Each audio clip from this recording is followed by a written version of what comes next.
Hi everyone. Good to see you on my channel today. Today I will tell you a wonderful story. It is full of love and kindness. I hope you enjoy it and I wish you an enjoyable viewing experience. Thank you. The snow-white fabric of her dress shimmered in the sun and flowed downwards in a magical waterfall. It was the most touching moment of Camilla's life to see her daughter in her wedding gown. "Oh my God, Natalie, you are so beautiful, my darling," came out of her mouth, and tears of joy rolled down her cheeks. There was no more strength to hold them back. The girl looked at her and smiled embarrassedly. What more could a mother want? To see the happy eyes of her child. Even though Camilla herself had been married at about the same age as her daughter, Natalie seemed like a child. In an instant, the last 20 years flew before her eyes. First, the joyful news of the desired pregnancy, and then in the delivery room, a young woman exhausted by long contractions was brought close to the newborn baby so that she could admire her beauty. Sleepless nights, first steps, first pranks, kindergarten, school. And now before the mother's gaze is a charming, slender girl in a snow-white lace dress. How quickly children grow up. For a moment, Camilla even regretted that there would be no more bows, pigtails, skirts, but she immediately regretted it. How can it not be? And the grandchildren? Natalie is already expecting a baby. So, soon Camilla will have a new round of worries. All over again. They say that grandchildren are even more dear than children, because they appear at a more realized age. Of course, it's still a short period of time, but you can't hide this fact from people. They talk a lot. Of course, it is not good for the bride to be pregnant. But the modern world erases all conventions and rules. Since her youth, Camilla does not remember a single case among her acquaintances that the bride and groom did not live together before the wedding. Let the right people judge others. They will sort it out upstairs without them. And a new life is always good, only if the child was healthy and lived in a strong, friendly family. Although Camilla had some doubts about the last point, Harold, Natalie's fiancé, came from a fairly wealthy family. He made a very good first impression on the future mother-in-law, cheerful, sociable, caring, with good manners. The woman approved of her daughter's choice. But when she got acquainted with her mother-in-law, she realized who was in charge of everything in this family. Future Natalina's mother-in-law, Mrs. Margaret, was a representative of a noble family and constantly boasted of the nobility of their ancestors. She always looked down on others, especially on such laborers as Camilla. She constantly complained about the immorality of today's youth, emphasizing that it was all the fault of bad blood, and cast meaningful glances at Natalie. Her husband, a successful businessman, seemed to be more adequate and kept quiet. He was quite tolerant of his wife's excessive pathos, although it was evident that some of her phrases made him uncomfortable. To every remark he made, Mrs. Margaret replied with 100 prepared phrases. It was useless to argue with her. It was easier to agree. So he agreed, and so did Harold, about everything except Natalie. It was even surprising how the son of such a powerful, uncompromising woman could go against her will and marry a girl she so strongly disapproved of. Camilla sincerely hoped that this was not just youthful maximalism and a desire to assert herself. She wanted to believe that the guy just loves Natalie very much. At first sight, Mrs. Margaret hated the shy, timid bride of her son, and Camilla could guess why. She couldn't forgive her for being poor and simple. Natalie had grown up in an incomplete, low-income family that her mother had been dragging around since her daughter was 5. But what was their fault? That this is how fate turned out. The woman remembers well the day when her husband Andrew packed his things in his old, worn suitcase, with which he had been traveling on business trips for 3 years, and guiltily, drowning his eyes, babbled goodbye. "I'm sorry, Camilla. It just so happened. I have another family there, and my son will be born soon, and I'll send Natalie alimony every month. I promise. Forgive me and don't take offense." And how not to be offended? Besides him and her daughter, Camilla had no one else in the world. Her mother was dead, and she couldn't remember her father. For Andrew's sake, Camilla had given up her studies in another city to live with her young husband in an old room in the family hostel. The euphoria of falling in love gave her a feeling of great happiness, and such trifles as the lack of comfortable conditions did not embarrass the young woman at all. Love will overcome everything. Soon Natalie was born, which drew all the attention.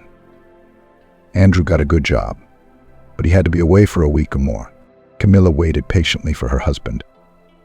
Everything seemed to be going smoothly and well. They even managed to save money according to the plan. After all, Camilla had a cherished dream to get her own place, even if it was small. The desired goal was getting closer and closer. Camilla tried not to notice the nervousness of her husband, writing it off as fatigue from endless business trips. After all, lately he was almost never at home. That's what she and the wife to smooth out the sharp edges in the relationship, to envelop his other half with care and attention.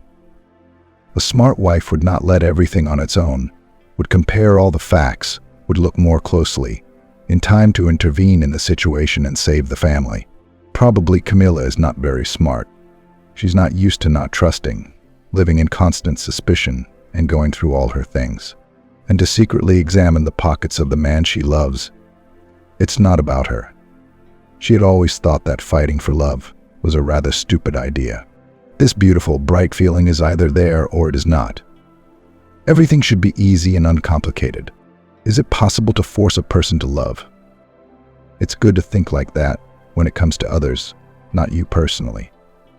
But when your own husband out of the blue brings up such a conversation, like snow on his head, it's hard, very hard. What could poor Camilla do at that moment? Throw a tantrum, cling to him and not let go. And then what? You can't tie him to the radiator. So she stood at the window, watching Andrew take her heart away with him. After realizing such an unbelievable betrayal from the beloved man on the young woman, with all its suffocating mass-felt depression, did not want to live at all.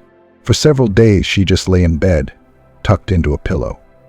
Complete apathy and indifference paralyzed all the muscles of the body. She didn't even have the strength to get up. Her thoughts became inarticulate and unwilling to line up. The spine categorically refused to hold the body in an upright position. There was a gaping emptiness in my soul. I didn't even want to open my eyes. The whole world went out overnight. Thanks to a kind-hearted neighbor who explained to little Natalie that her mother was ill and took her to stay with her 3 different aged fidgeters for a while.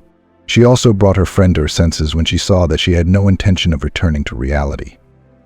"Camilla, have you lost your mind or what?" she said loudly, unceremoniously pulling the blanket off the sufferer, because of some vile traitor to worry so much. "Well, he's gone and gone. You're still young and beautiful. There are enough men for your age. Stop suffering already. Your daughter asks you every day when Mom will get well she wants to come to you. Or do you want to die here quietly, leave her an orphan? For her sake, get up and go on to new achievements." These cruel but fair words were surprisingly effective and achieved their purpose. Camilla pictured the unhappy face of the little girl, worried about her mother. And in the next moment she jumped to her feet with sudden ease, throwing off the weight of her painful experiences. Why indeed had she become disheveled and suffering? She had someone to live for. The main motivation, no doubt. Now Camilla knew exactly what she was going to do next. Yes, she would go out of her way, but she would do it for her daughter, for herself. The same neighbor offered her friend a temporary part-time job until a more profitable place could be found. She recommended her to her boss, who was looking for a housekeeper in her huge luxury flat in the city center. She needed to come in twice a week, clean and cook. So Camilla went for it, and somehow she was immediately drawn in. The new profession was to her liking. She was never afraid of dirty work. She liked to wipe glasses until they were shiny or scrub pots. At these moments, all the heavy thoughts went somewhere away.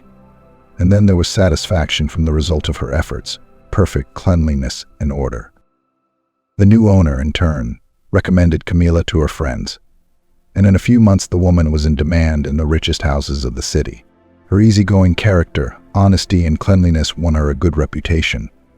And her culinary talents were beyond praise. The owners were not stingy and tried in every way to thank a lonely woman with a child for her hard work.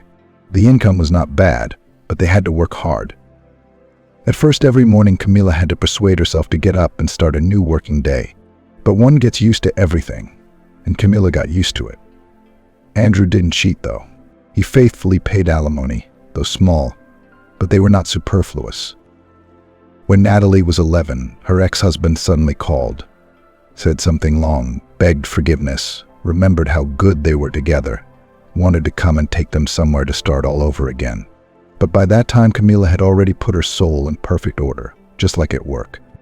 Everything they had was now laid out on the shelves, and there was no room for the former. At that moment, she had already achieved her goal.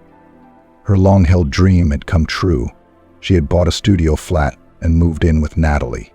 It wasn't great, of course, but it was her own. She had no other dream yet. Having received a sharp refusal from his ex-wife, Andrew disappeared again and never called again. But recently, literally on the eve of Natalie's wedding, from him came a puffy envelope with a letter and documents. Its contents surprised the woman. My dear Camilla and Natalie, forgive me for everything I have done, and also forgive me for what I have not done. I wanted happiness for myself, but it turned out that I got nothing and made others suffer. If you have received this letter, it means that I am no longer alive.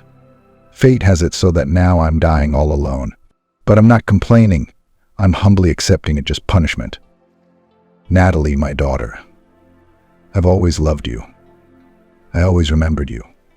But I don't know how to talk about it on the phone. And my conscience didn't allow me to come here. The pain of our separation tormented me for many years. I still see the picture of you looking at me with your amazing eyes and stretching out your little hands to Daddy. God, how many mistakes I made in my life. How much I did not have time, did not do. I want to leave something behind for you, Natalie. I have not acquired any special values in my life, but a few years ago I bought a house in the village for a small amount of money. I wanted to renovate it and take you and Mum there, but it didn't work out. Let this gift be to you a memory of your negligent but loving dad. Don't be sorry and don't remember him. As she read these lines of a touching farewell, Camilla shuddered. She realized now that this was the house Andrew had bought the last time he'd called her and wanted to reunite the family. This was where he was going to take them. Sad. She looked down at the papers in her hands, all that was left of the only man she loved, the father of her daughter. Had she done the right thing then, refusing to see him? Maybe for Natalie's sake she should have tried to build it all back up again. Forgive, forget. But no, it's impossible. Betrayal and deceit remain forever a painful scar in her soul, that even somewhere deep in its hidden corners, but still from time to time will remind of themselves. You can't step into the same river twice. Well, the old grudge died with the culprit. Let him at least find forgiveness and peace there. There was no time to go to see the inheritance that had unexpectedly fallen on her. The hustle and bustle of the wedding had taken over and surrounded the bride's mother. There was so much to do, and then there was work. But in her head came the idea to keep secret from all the message of her ex-husband and make a surprise to the newlyweds right at the wedding. The future mother-in-law unceremoniously burst into the room. She looked down on the bride. Yes, Breed, no expensive dress cannot hide. As she was the daughter of a cleaner, so she remained. It's written all over your face, peasant. Camilla would not be moved by such rudeness, but Natalie's eyes immediately filled with tears. Her lower lip trembled treacherously, just what she needed. Poor, vulnerable girl. She hadn't learned to defend herself against emotional vampires yet, and she was trembling at every word she heard. Nothing she would learn over the years. Camilla had been the same way once. Her mother flashed an angry glance in the direction of her future relative. Mrs. Margaret, did you want something or did you just come to gloat? She asked sharply. I wanted to, the woman said in a sarcastic tone. She had evidently made a firm resolution not to leave until she had brought her sister-in-law to tears. I wanted my son to have an equal bride. Nobleman genes must remain pure. Camilla suddenly remembered a phrase she had overheard by chance from Mr. Winston's disgruntled mutterings, and immediately blurted out. Your husband said you came from the village yourself. I was anxious to lay siege to this unpleasant, spiteful personage on such an important day for my daughter. The phrase really hurt Mrs. Margaret. Her face suddenly took on a red hue. What do you mean from the village? She resented it. My parents lived on an old family estate. A mansion is not a hovel of some kind, like your redneck." With these words, she proudly thrust up her chin and left the room, slamming the door defiantly. But that was enough for the impressionable bride. Her mother rushed to her and hugged her affectionately, taking care not to crumple the lace on her dress. "Natalie, don't be upset. You'll get married and move away from them. You'll live separately." "Where to live?" almost cried the girl, trustingly pressed against her mother's warm cheek. "Harold has no place of his own, and until he graduates and gets a job, we can't even afford the rent." Camilla was well aware of Mrs. Margaret's conditions for the newlyweds, living in the same house with her and being under constant supervision. The more she got to know her future in-laws, the scarier she felt for Natalie. She could protect her daughter now and fight back against the arrogant woman. And when she wasn't around, Andrew's will was definitely the right thing to do. "But time will tell," Camilla said cryptically, stroking her daughter's hair. At the signing, Mrs. Margaret kept nervously rubbing and interrupting the registrar.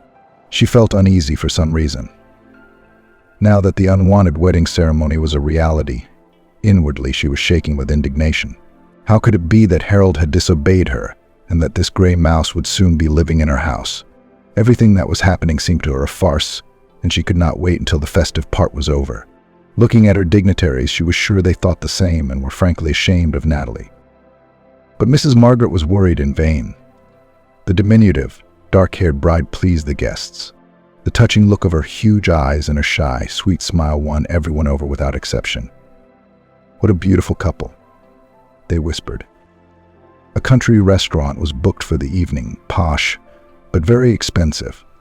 Of course, Camilla could not pay half of all the expenses and repeatedly suggested to the future relatives to play the wedding more modestly, to which Mrs. Margaret pressed her lips together contemptuously and gritted her teeth. "So what? Because the bride is a pauper, we have to invite our relatives and guests to some pigsty." She didn't want to answer rudeness with rudeness, so Camilla silently resigned herself to giving her share in money.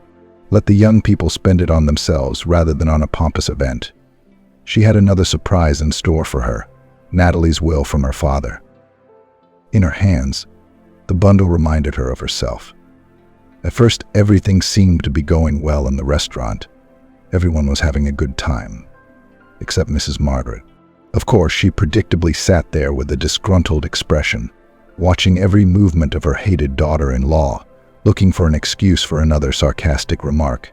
But Camilla decided not to pay attention to the unpleasant woman. At least let her be angry. When the turn came to the presents, the open harassment began again. Each of the guests came to the microphone, congratulated the young people, and solemnly handed over their gift, usually money in an envelope. And although Camilla, by right of the mother of the bride, should have been among the first to come out, her mother-in-law deliberately did not give her the floor, and not letting go of the microphone and endlessly inviting only her wealthy guests to the stage one by one. This situation was already going beyond the bounds of decency. Even the invitees began to whisper among themselves in surprise. After Camilla's fruitless attempts to break through to the young people, patience was exhausted. After listening to the next guest, she jumped up and practically snatched the microphone from Mrs. Margaret. "Natalie and Harold," she addressed the newlyweds, holding up a puffy envelope. "On this day I wish you love and mutual respect. You are young people. You have your own interests. So I decided to give you just money, so that you can spend it wisely. I have one more gift from Natalie's new dad, a house in the countryside. I'd like to finish." She didn't have time. Mrs. Margaret snatched the microphone and it flopped into her clinging hands. "Home," she laughed merrily. "I can imagine what a shanty town it is. What else can you expect from such relatives? You must have put the money in the envelope in the smallest denominations." She nodded at the gift in Camilla's hands. "Margaret, you're out of line," her husband tried to reprimand her, but she persisted. "That my Harold, a descendant of a noble family, should live in the country, in a dilapidated hovel. It can't happen. Only your daughter is used to such a miserable life." A bitter resentment squeezed Camilla's throat. Resentment for her daughter, for herself, for the fact that she had not even been allowed to finish the congratulatory speech she had spent 2 days preparing. But Natalie's unhappy look bothered her now more than her own resentment. The bride's eyes were filled with unconcealed fear. Natalie suddenly turned pale, shuddered, and bent sharply, clutching her stomach with her hand. "Mum," she whispered with naughty lips, and Camilla rushed to her. The guests around them groaned, looking at the bride bent over in pain. Not knowing what was going on, some thought it was some kind of theatrical skit connected with wedding traditions. After all, Mrs. Margaret had been trying all day to turn the whole thing into a play. "Ambulance.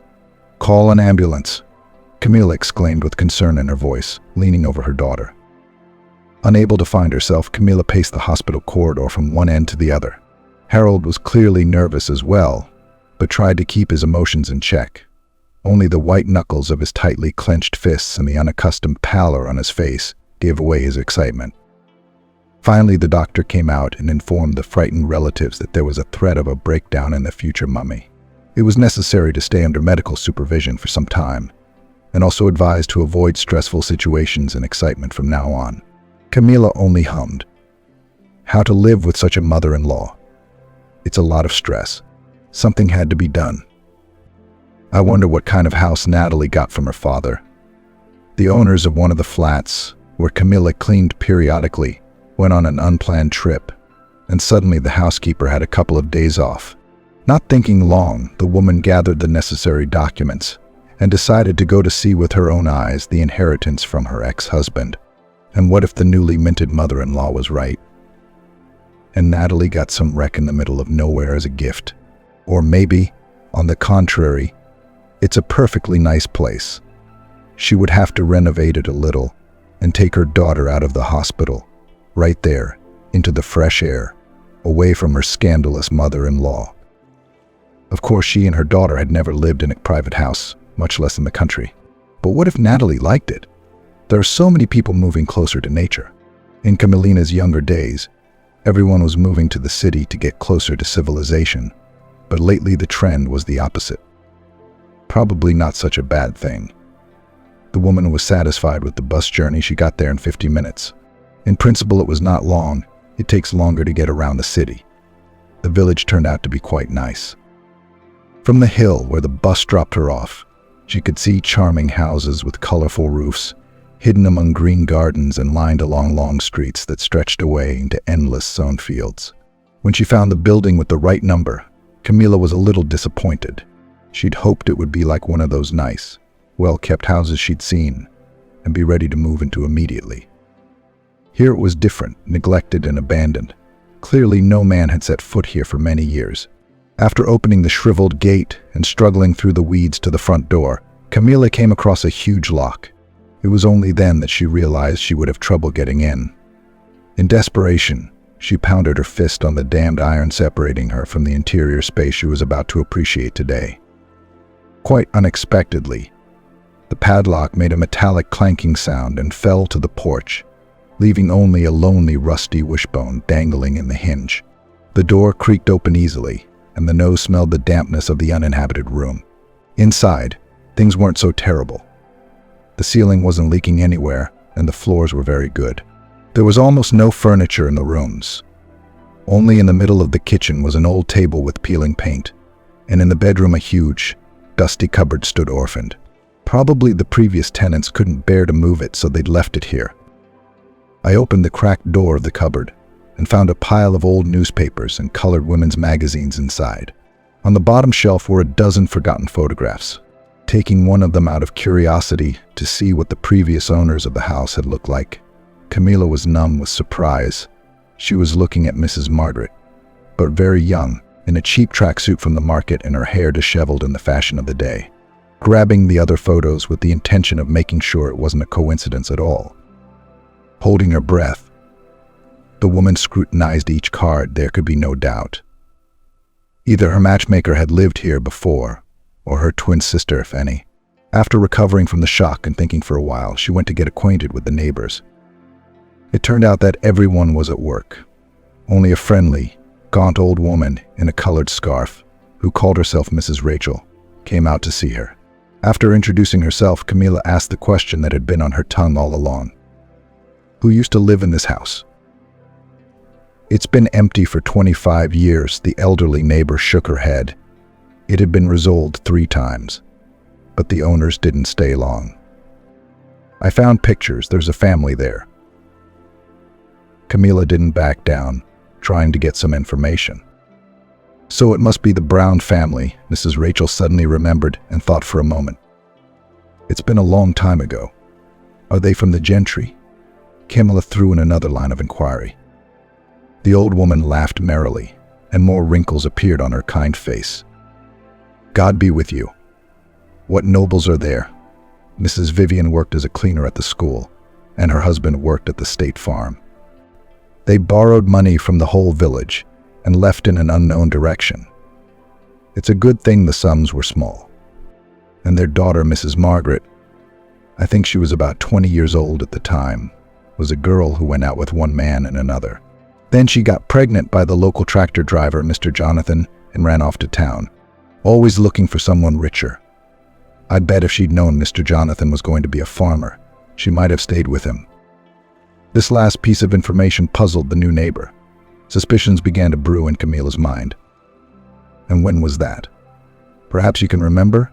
She asked in a voice trembling with excitement. The old woman rolled her eyes and began to remember and calculate, muttering something to herself about the year John died in the flood. The local rivulet had overflowed its banks for the first time in years. At last the neighbor gave the date with an error of a month or two. It was not difficult to match the dates of Mrs. Margaret's departure and Harold's birth. This fact so startled Camila that she could not recover from the shock for several hours. All the way back she was overcome with doubts. Thoughts whirled in her head. It appeared that Mrs. Margaret was lying all the time, and that all the pomp and grandeur she used to torment her and Natalie was nothing but an empty shell. Could Harold be the son of another man? And did Mr. Winston know it? There were more questions than answers. Perhaps it was best to keep this information to herself so as not to cause trouble. Upon arrival, Natalie quickly rushed to the hospital to check on her daughter. In the corridor, she met her new in-law's family in full force. The so-called head of the family was, as usual, sitting on the sidelines, staring at a magazine. Mrs. Margaret was half-heartedly interjecting something to her confused son. The woman went into the room, saying hello as she went. She couldn't wait to see her little sunshine. With her face swollen from recent tears, her daughter sat up in bed in frustration. "Natalie, what's wrong?" The mother was frightened. Did something happen to the baby? The daughter shook her head negatively, trying not to cry. The mother moved closer and took her hand. "What on earth happened? Tell me." "Harold, the mummy," to be exclaimed sorrowfully. Harold asked if the baby was his. Said maybe I was seeing someone else. The mother even jumped with indignation. "Harold, you fool. I'll go right now and tell him that." Jumping out into the corridor, she walked resolutely towards her son-in-law, who stood in the same place and continued to silently listen to her mother's speeches. "Harold, what a fool you are." Camila's keen ear caught her words. "Is that girl deceiving you? Vaughn is even preparing for an early labor. It's definitely not your child. She's fattened it up. And now she's found a simpleton who will accept her with someone else's child." Now it was quite clear where the wind was blowing from. Camila could not utter a word out of indignation. Only one thought was pounding feverishly in her temples. Her hands opened her bag, and the next thing she knew, a pile of compromising photographs found in the old house was flying straight into the schemer's face. "What do you think you're doing? Have you gone completely mad?" she shrieked, jumping aside. "Don't you judge others by yourselves?" Trying to keep her cool, Camila declared, "I know everything now. You come from a backwoods village. You don't have a drop of noble blood in your veins. You've invented your own lineage, and now you're driving everyone crazy, talking about my daughter, trying to pin your sins on her. Harold wasn't raised by his own father, and his biological parent still lives in the village you ran away from 25 years ago." She bit her lip. She didn't want to say. "Oh, you, such a contagion," shouted the furious mother-in-law, shrieking and forgetting about her aristocratic breed. Her eyes were bloodshot, her fists were clenched, and she was ready to lash out at the hated relative who dared to question her decency. Mr. Winston, who had been sitting impassively, suddenly stirred and became alert, listening to Camila. She thought he might rush to his wife's defense at the next moment. but he gave her a penetrating look and continued to watch the dispute between the two women. This ugly scene and the seemingly ridiculous accusations suddenly brought back memories. A suspicion crept into his soul. Or rather, Camilla's fiery speech awakened these long and deeply hidden feelings and made him think about the past again. Again surfaced the old thoughts about the fact that his son was born prematurely, but he was healthy and quite large for a premature baby. Even then he noticed the reaction of his parents when they saw their grandson for the first time.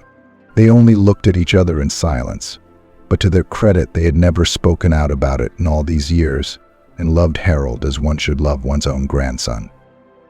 Again the man was overwhelmed by a feeling of reticence. After calming his wife, he grabbed her by the shoulders to take her home. All the way she was loudly indignant, cursing her daughter-in-law's mother with the foulest words for such unscrupulous lies and slander, all the time turning to her husband and seeking his support. He only nodded calmly and silently, not taking his eyes off the road. But in his soul there were other emotions raging. The next day he called Camilla and asked to meet her immediately at the agreed place. The woman looked guilty. She hid her gaze and hastily apologized for the scandal she had provoked. "I'm sorry, Mr. Winston. I shouldn't have said all that." "Never mind. It was just a woman's squabble. I just felt bad for my daughter." The man glared at her. "I don't think about apologizing, Camilla," he asked quite calmly. "Please tell me in detail about these photographs and about Harold's supposed father." For a while the woman tried to avoid answering, not wanting to give details lest she complicate the situation further. But what was said was said. The man was not going to back down and intended to find out the whole truth immediately. I had to fill him in on the details of my little investigation. After all that had been heard, not a single muscle on the man's face quivered, but the eyes, you could read everything in them. The slight huskiness in his voice also gave away the inner resentment and tension. "Camilla, I beg you very much. Let's go to this village right now. I need it very much," he said in such a tone that the woman understood that if she refused, Mr. Winston would go there himself. It was hard to calculate the consequences in such a state, too. "What's to be done? It's my own fault. I couldn't help it. I've created a problem. I'll have to solve it." All the way Mr. Winston remained silent, immersed in his own sad musings. Camilla didn't even try to talk to him. He always spoke little, only answering questions briefly. The woman wrote off this reticence as a character trait. This is how he was seen by everyone around him. The farmer's house, large and solid, was located on the outskirts of the town, next to the outbuildings that used to belong to the local state farm, which successfully collapsed together with the huge country. Now the strong hand of the owner can be felt here. The whole territory and buildings are strikingly well groomed. Behind the fence one can see new equipment, tractors and lorries. Mr. Jonathan's appearance was in keeping with his household, huge, muscular, with a neat short haircut, but his squinting eyes gave away his cheerful disposition. Camilla was even taken aback when she first looked at the man. He was almost a complete copy of Harold, only older. Mr. Winston must have noticed the unmistakable resemblance, but he remained silent, as usual. I had to take the initiative. "Hello, Mr. Jonathan. May I ask you a few questions?" Camilla addressed the entrepreneur in a friendly manner. He did not keep his guests on the doorstep and invited them inside. He was not surprised at the question about his long-standing infatuation with a girl called Mrs. Margaret and told everything without any secrecy. "Yes, there was one," he murmured in a thick, pleasant baritone. "It was a long time ago. I'd only just got on a tractor then. Yeah, we only dated for a couple of months. She announced she was pregnant. I immediately, like a decent man, asked her to get married. He spread his hands in confusion. She went off somewhere. Never saw her again. What happened then?" the jolly giant inquired. Camilla glanced at the silently seated Mr. Winston and tried to change the subject of conversation. Looking round the kitchen, she asked, "Why, Mr. Jonathan, have you never married since?" "A woman's hand is lacking here," she remarked. "Well, why? I was married," said the farmer, suddenly saddened. "She died in a car crash. Never found another like her. I've been living alone for a year now." "I didn't know."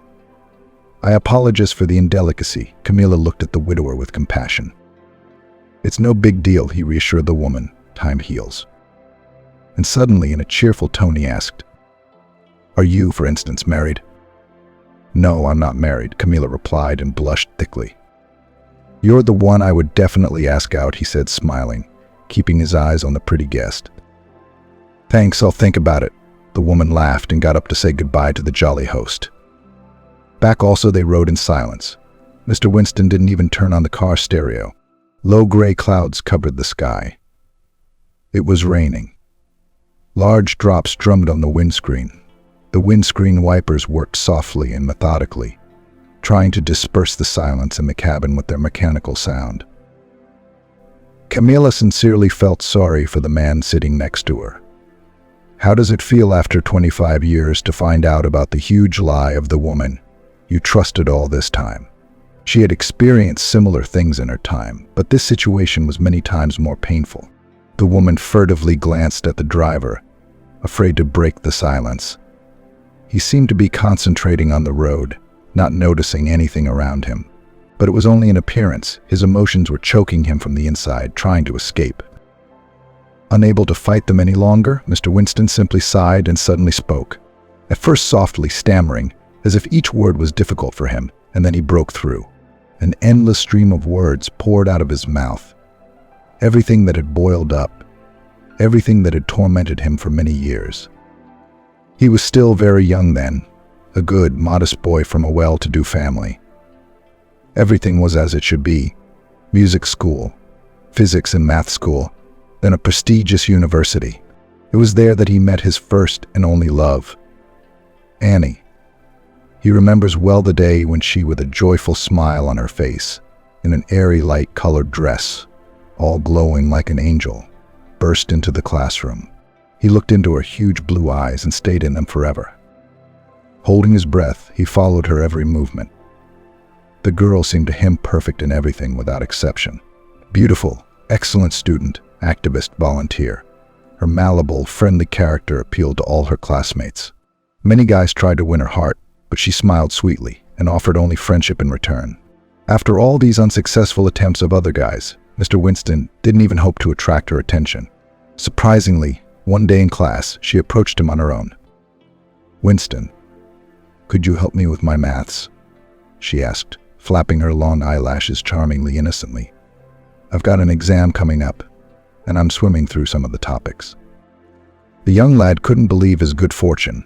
Now after class they were leaning over the same notebook, their heads almost touching, and Mr. Winston was excitedly telling her about integrals and derivatives. Secretly he inhaled the light scent of her perfume, and it was true bliss, the happiest and most intoxicating moments of his life.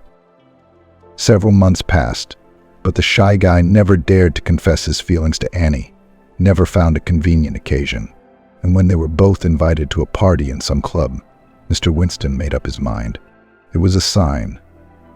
This evening he would tell his beloved Annie everything that he had in his heart, and there as it will be, so it will be. While the young people were having a good time, Mr. Winston wandered round the building, waiting for the object of his affection to arrive. But she did not arrive. At 11 o'clock, completely disappointed and despairing, the boy joined the company of students. They were already tipsy, and the party had moved to a new level. Neighboring tables were moved, new acquaintances were seated, and hot drinks were flowing. The last thing Mr. Winston remembered was a girl named Margaret offering a drink to the acquaintance. In the morning he woke up in the same bed as the same Mrs. Margaret. His head ached, his brain refused to think, and Mr. Winston did not immediately understand what had happened. The girl was trembling, sighing nervously and whispering that it was her first time. The bewildered boy did not know what to say to this. He couldn't remember last night at all. Leaving his home phone number and promising to call back, he ran off to class. It turned out that Annie had been admitted to the hospital that night with an attack of appendicitis. He rushed to the hospital and visited her every day until she was discharged. Once, plucking up courage, he even kissed the girl, and miraculously, she responded. Things seemed to be getting better, but the night off the booze had its consequences. A fortnight later, Mrs. Margaret found him. She was waiting for the guy on the steps of the university, and immediately, right on the doorstep. Trembling and breaking voice announced that she was pregnant and loudly burst into tears. How could a good boy, or rather a real man, who was brought up by decent people, act in such a situation? Literally a month later, the wedding was held, and now married and serious man had to shun his beloved Annie. When meeting, he averted his eyes, and after classes he hurried home to his lawful wife, carrying his child. Years passed, and the young man could not forget his only love. One day they met quite by chance. Mr. Winston, already quite a successful businessman, was waiting at a restaurant table for his partners for informal negotiations. And then the glass door opened and Annie walked in, light, graceful, in a light-colored coat. She had not changed at all. She was still the same angel with huge bottomless blue eyes. Again, the man was seized with a trembling feeling, which became even harder to resist than in his youth. She, too, recognized her fellow student at once. They talked and laughed, remembering their student years. And then, quite unexpectedly, the young woman confessed. "But I, Mr. Winston, was in love with you, and you did not notice. It was a shame when you chose someone else. I suffered a long time then, and even got married to spite you." She laughed sadly. "For a long time, though. I couldn't live with someone I didn't love. Now I'm concentrating on my career. Already I'm up to branch manager." Mr. Winston couldn't believe his ears. He'd been a fool to ruin his happiness with one rash act under the influence of alcohol, but it could have turned out differently. It was a turning point in his life. He came home, not himself. For a long time he looked at his wife, talking non-stop on the subject of future holidays. No, he had never loved that woman, and he would never love her. But glancing at Harold, who was back from school, he shamed himself. "You have a family, a son. What are you thinking about? You can't bring back the past. Even the memory of that night in bed must be forgotten, erased from your mind." Mr. Winston said to his wife for the first time, "Margaret, I want another child." "Winston, what are you? Just forgotten all this nappies and snot, and you want another?" "I want another baby very much," repeated the husband. Mr. Winston sincerely hoped that a deliberate addition to the family would strengthen it, but hopes remained so. Mrs. Margaret was never able to become pregnant again. Camilla listened in silence, amazed by Mr. Winston's story. She had not realized that this man was capable of such feelings and experiences. From the first day she had met him, she had thought him an emotionless man, following his overbearing wife, without a care in the world. "And now what?" she asked timidly. "What do you intend to do?" The man grinned sadly. "I'm going to take a DNA test in return. I want to be sure." He frowned thoughtfully. The woman remarked, "But you raised Harold as your own, and he loves and respects you. I know that for a fact. Harold has nothing to do with it, of course, but I have a right to know the truth. I only have a favor to ask of you, Camilla. Don't tell anyone about our trip or anything you've learned yet." She only nodded her head briefly in agreement. This time she would watch her tongue and not be provoked. Mrs. Margaret glanced at her husband as he entered the dining room, but his face, as usual, was as calm as ever, bordering on indifference. Something had changed in his behavior lately, something quite elusive. But today it seemed to be the same as ever, which meant there was nothing to worry about. Discreetly she exhaled with relief. The woman pointed to the table with her usual imperious gesture. "Sit down, I'll pour you some tea. And what do you have here?" She nodded at the file folder in her husband's hands. And then she grumbled unhappily, not even letting him answer. "You're bringing work home with you." Looking at the woman sitting across from him, Mr. Winston could not understand how it had happened. They had been together for so many years, but they were still as strangers as they had been before they met. He still knew nothing about her. How could he ever live with the complete opposite of Annie? Dark hair, brown eyes, sharply defined eyebrows, and a voice that was shrill, sometimes even obnoxious.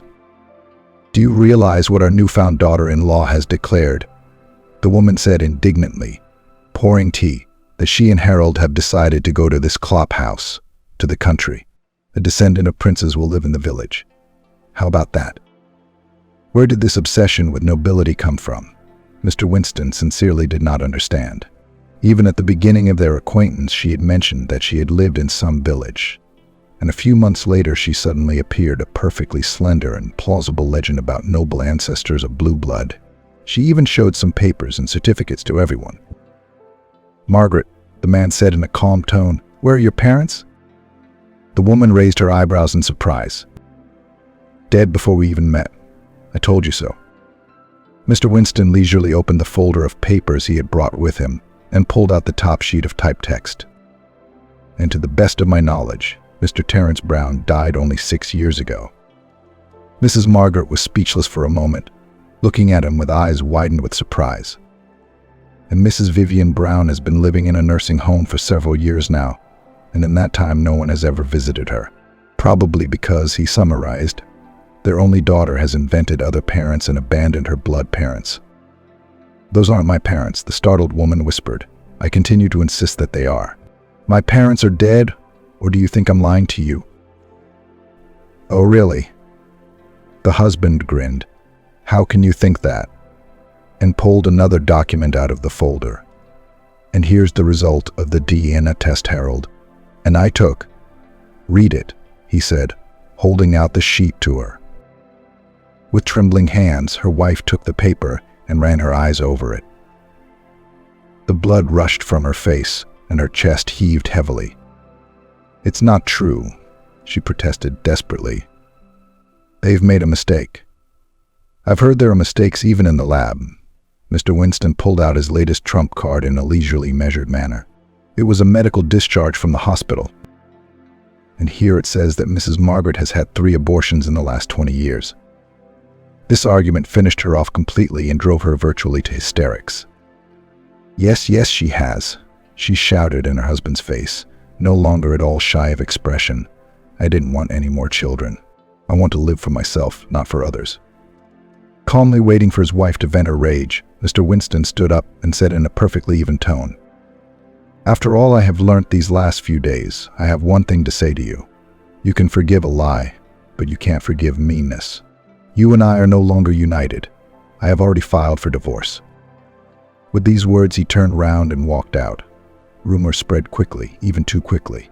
Everyone she knows turns away from Mrs. Margaret. Even girlfriends, who used to be able to listen for hours to stories about aristocratic roots, no longer answered the woman's calls. Not even Harold could not understand his own mother and moved out with his young wife. Left alone, the woman became even more angry at the world that had rejected her. Rage and anger were eating away at her soul from the inside, forcing her to commit crazy, aggressive acts. It was already a real nervous breakdown, and the relatives had no choice but to send Mrs. Margaret to a psychiatric clinic for treatment. Outside the window, Polkin barked cheerfully. Camilla pulled back the curtain and saw a familiar car at the gate. "Who's here?" Natalie asked, grabbing the legs of little Travis, who was eager to crawl and make a mess. "Mr. Winston has arrived with his wife," Camilla announced, and picked up her restless grandson, while her daughter went to greet the guests. "Where are you going, birthday boy?" she exclaimed cheerfully and lightly tossed the boy into the air. He laughed merrily, stretching out his little hands to his beloved grandmother. He was 1 year old today, and Camilla had come early to help set the table. Guests should be arriving for the celebration. "Hello," Mr. Winston exclaimed happily as he entered the room and gently put his arm around his companion's shoulders. The young blue-eyed blonde woman kindly extended her hand in greeting. "I'm Annie, Mr. Winston's wife." "Hello, Annie." The woman shook her hand. "We've all heard about you. My name is Camilla. Please come in." It was only now that she noticed her rounded belly beneath her white dress. When she caught her gaze, Annie laughed. "Yes, that's the way Mr. Winston and I haven't told anyone yet. We were afraid of spooking our luck, a late baby, but better late than never." It was impossible not to agree with this conclusion. "A baby is always a good thing," Camilla smiled, happy for the 2 people who had finally found happiness.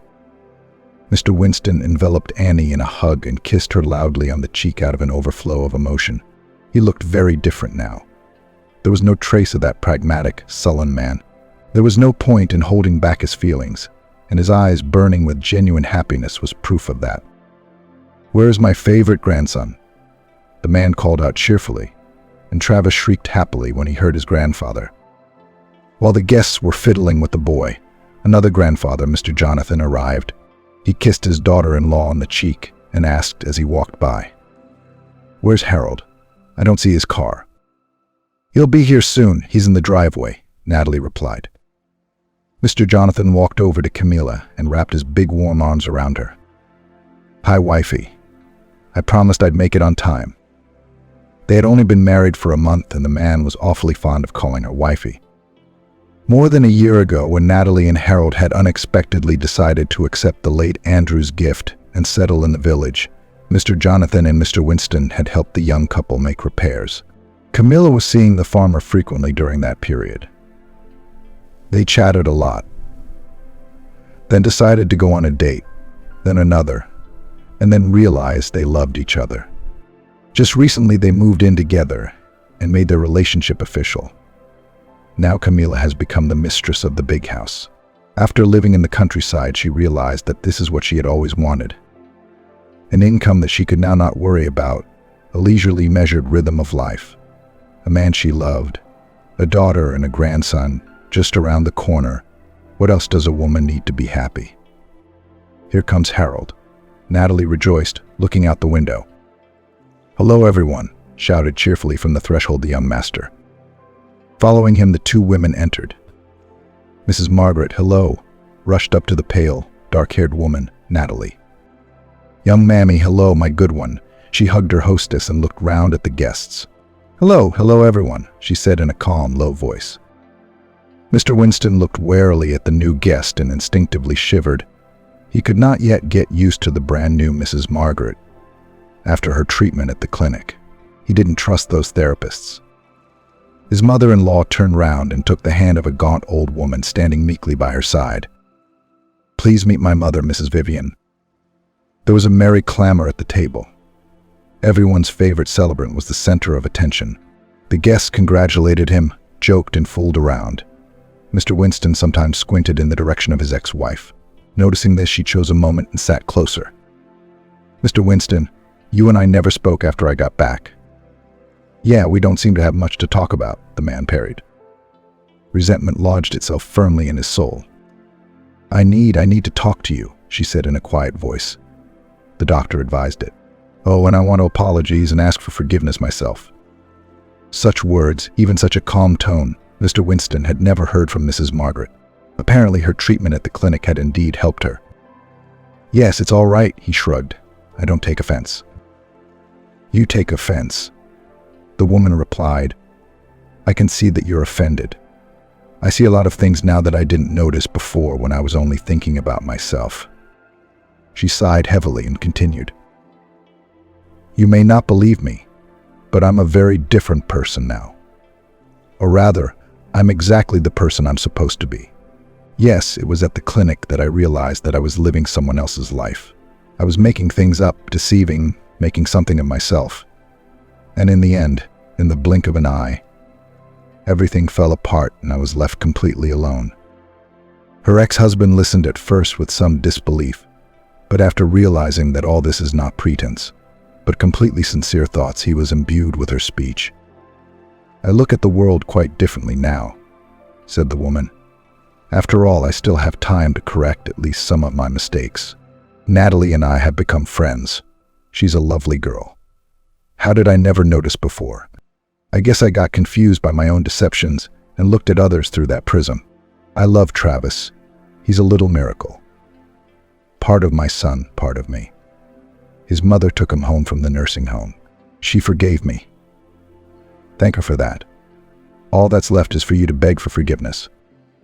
Looking at his ex-wife's tear-filled eyes, Mr. Winston suddenly realized that he no longer disliked this sincerely remorseful woman. He pitied her, and then this feeling was replaced by an entirely different one. For how much inner strength and courage one must have to admit one's mistakes, to understand and accept oneself, and to begin again. "I forgive you, Margaret, and I'm proud of you." Tears rolled down her pale cheeks in large drops. They were tears of gratitude.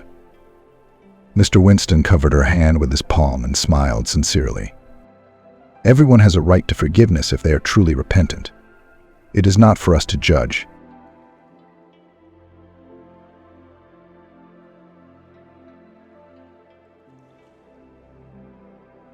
Rebecca walked along the riverbank, mentally berating herself for getting off the bus 2 stops early. Now she had to walk in a remote village with 2 heavy suitcases. Hugh's son was trying to help, of course, but he was no help at all. 8 years old, small, thin. "Are we coming soon? Here my legs are already tired and hungry." "Stopped?" the little one asked. Rebecca looked lovingly at her son. "Now bear with me a little longer. It's my fault. I took the word of some woman on the bus and got off before I had to. Our village is farther away. They must have taken the sign down." "It's okay, Mom. I'll just take a pie, okay? You know, the one you baked for the road, and I'll eat it on the go. And you make it so good. I can't help myself," said Hugh. Rebecca smiled. "Take it, of course. There's a thermos with tea. But why eat on the go? Let's take a break. You'll sit on one of the suitcases, and the second will be a chair for you. How about it?" "I agree, of course I agree. We'll camp like real travelers." Hugh jumped with joy. Rebecca put the suitcases down on the ground, and then she thought how unfair life was sometimes. Her husband Anthony had not only betrayed her, but had cheated her out of everything in court. But she trusted him, and even gave him a second chance, thinking that she would make it up to him. She sincerely believed that they parted by mutual consent without any hard feelings. So what did Anthony do? He hired some clever lawyers to pay for her inheritance and defeated her in court. And they mocked her by calling her a naive doctor. It's a shame, I can tell you. So though maybe her husband is really right, but she doesn't know how to take everything from life. She worked at her hospital until she had to quit. No, not under contract. No, not at all. It was more of a choice. Emotions that had her heart in a bind and wouldn't let her breathe. "But that's okay, Anthony. He who laughs laughs well," Rebecca thought sadly, as she had no anger toward her ex-husband. Not at all. More like disappointment that she'd wasted 8 years of her life on him. But what was there to remember about that now? What's past is past. Hugh, meanwhile, had made himself comfortable on the covered suitcase and begun his simple meal.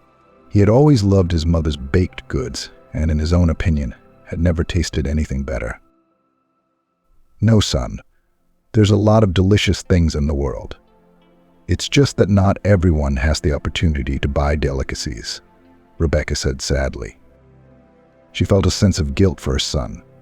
Rebecca smiled at the sight of her son eating a sweet pie with gusto.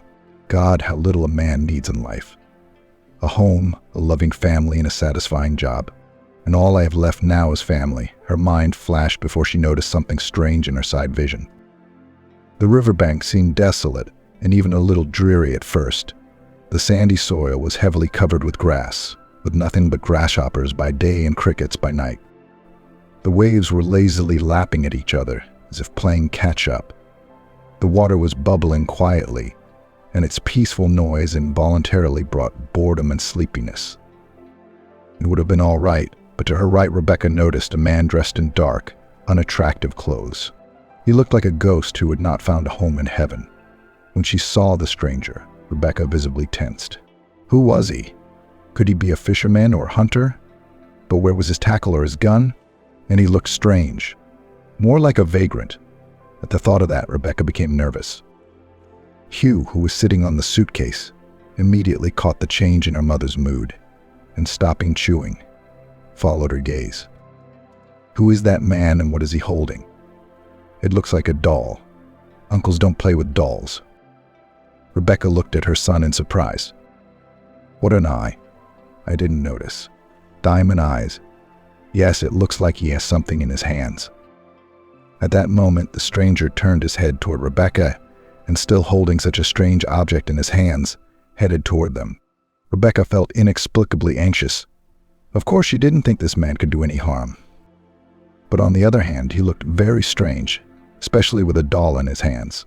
Rebecca didn't know why the tramp was walking along the riverbank with this strange object. However, it was not in her competence to understand the motives behind the behavior of homeless people who had their own vision of life and situation. Meanwhile, the vagrant approached them and said a polite hello. Hello, I'm sorry to just show up out of the blue like this. It's just that I really need help. Rebecca looked at him in bewilderment. Good evening. What can I do for you? He hesitated for a moment, then looked at Rebecca with tear-filled eyes. I have a little girl in my arms here. I rescued her from the river, pulled her out. Rebecca almost lost her senses from surprise. A girl from the river. And how? What happened? And why is she silent? The tramp shook his head. I don't know. Right now the little girl is just sleeping.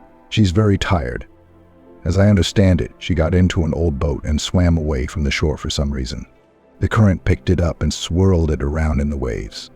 I was just walking along the shore, looking for dry holes, but I heard screams and rushed to help her myself. I got soaked, and she got soaked. Now I'm thinking where to warm up. Maybe make a fire. But where would I get wood?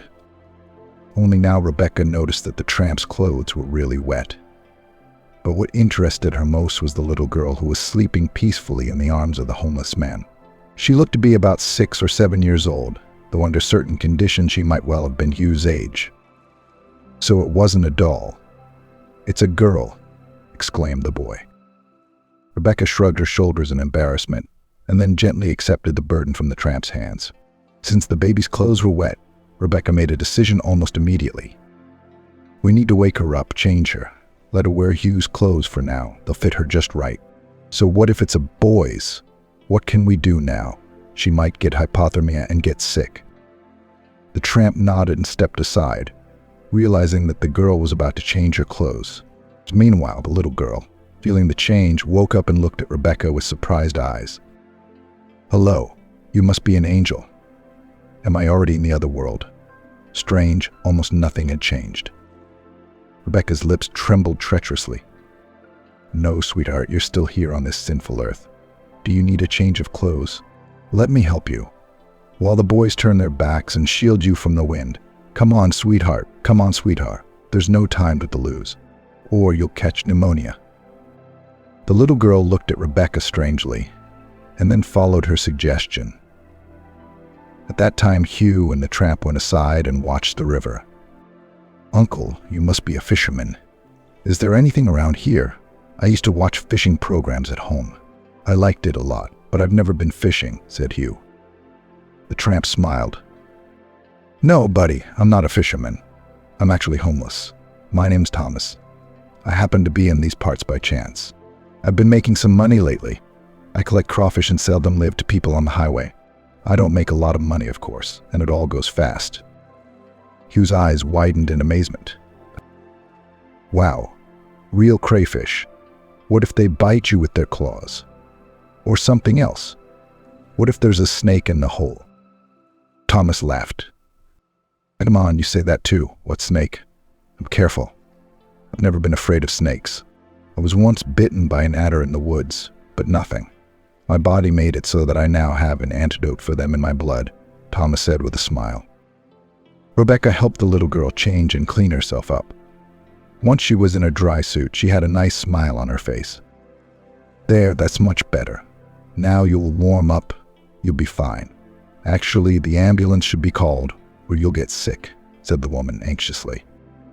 The little girl immediately responded with a firm refusal. No, Auntie, do not need to call anyone. Or my stepfather will lock me up at home again and will not allow me to go out.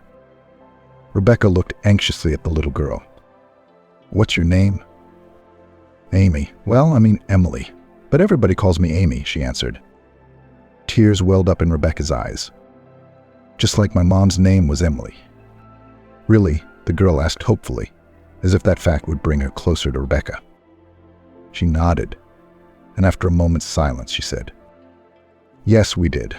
Well, since you don't want to go to the hospital, I'll give you some safe immunity medicine so you won't catch a cold. Amy looked at her with interest. Wow, are you a doctor? Rebecca smiled. Yes, I'm a general practitioner, so I know a lot about illnesses. I took a whole medicine cabinet with me for my Hugh, so that he would not catch any disease in the new place. A change of scenery affects the body in different ways. Sometimes it makes it worse, sometimes it helps. But let's hope everything will be all right. "Thank you, Auntie," the girl said with restraint. Rebecca looked fondly into the little girl's eyes. "Come on. You better tell me, what are we going to do with you next? You can't hide from your stepfather all the time. And anyway, who is he and on what rights does he dispose of your free time and does not let you go out?" Amy looked at her with eyes full of tears. "You see, after my mom died, he got really violent. He won't let me go to school, and he's been calling my teacher to my house. I mean, a tutor. I don't like it. I want to play, I want to be friends with my friends, and he's even turned off the internet so I can't talk to my pen pals." Rebecca raised an eyebrow in surprise. "Wait, you can still write. How old are you? 7? 8? Amy looked at Rebecca with embarrassment. "Actually, I'm only 6. And my kindergarten teacher said I was very bright, and they called me a prodigy." Hugh, who had hitherto remained silent, asked perplexed. Who?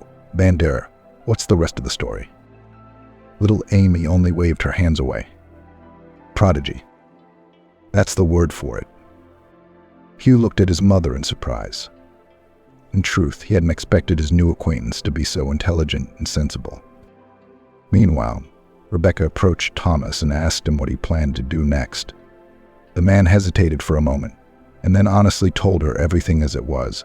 He told her his first and last name, but did not forget to say that he was a homeless vagrant who made his living by selling crayfish on the side of the highway. For a moment, Rebecca felt sorry for the drenched man who looked at her with those sad brown eyes. "Why don't you come with us? I bought a house in the village of Sophia. Don't you know it? It's just around the corner. The house is old, of course, but it's quite nice. There's enough room for everyone. At least you'll have a rest. I don't have any men's clothes, though. But I mean in your size, just for Hugh and a few things for myself." Thomas froze in surprise. He could see from the tramp's face that the offer had stumped him. In truth, he didn't want to be mistaken for a beggar or anything like that. He had never begged.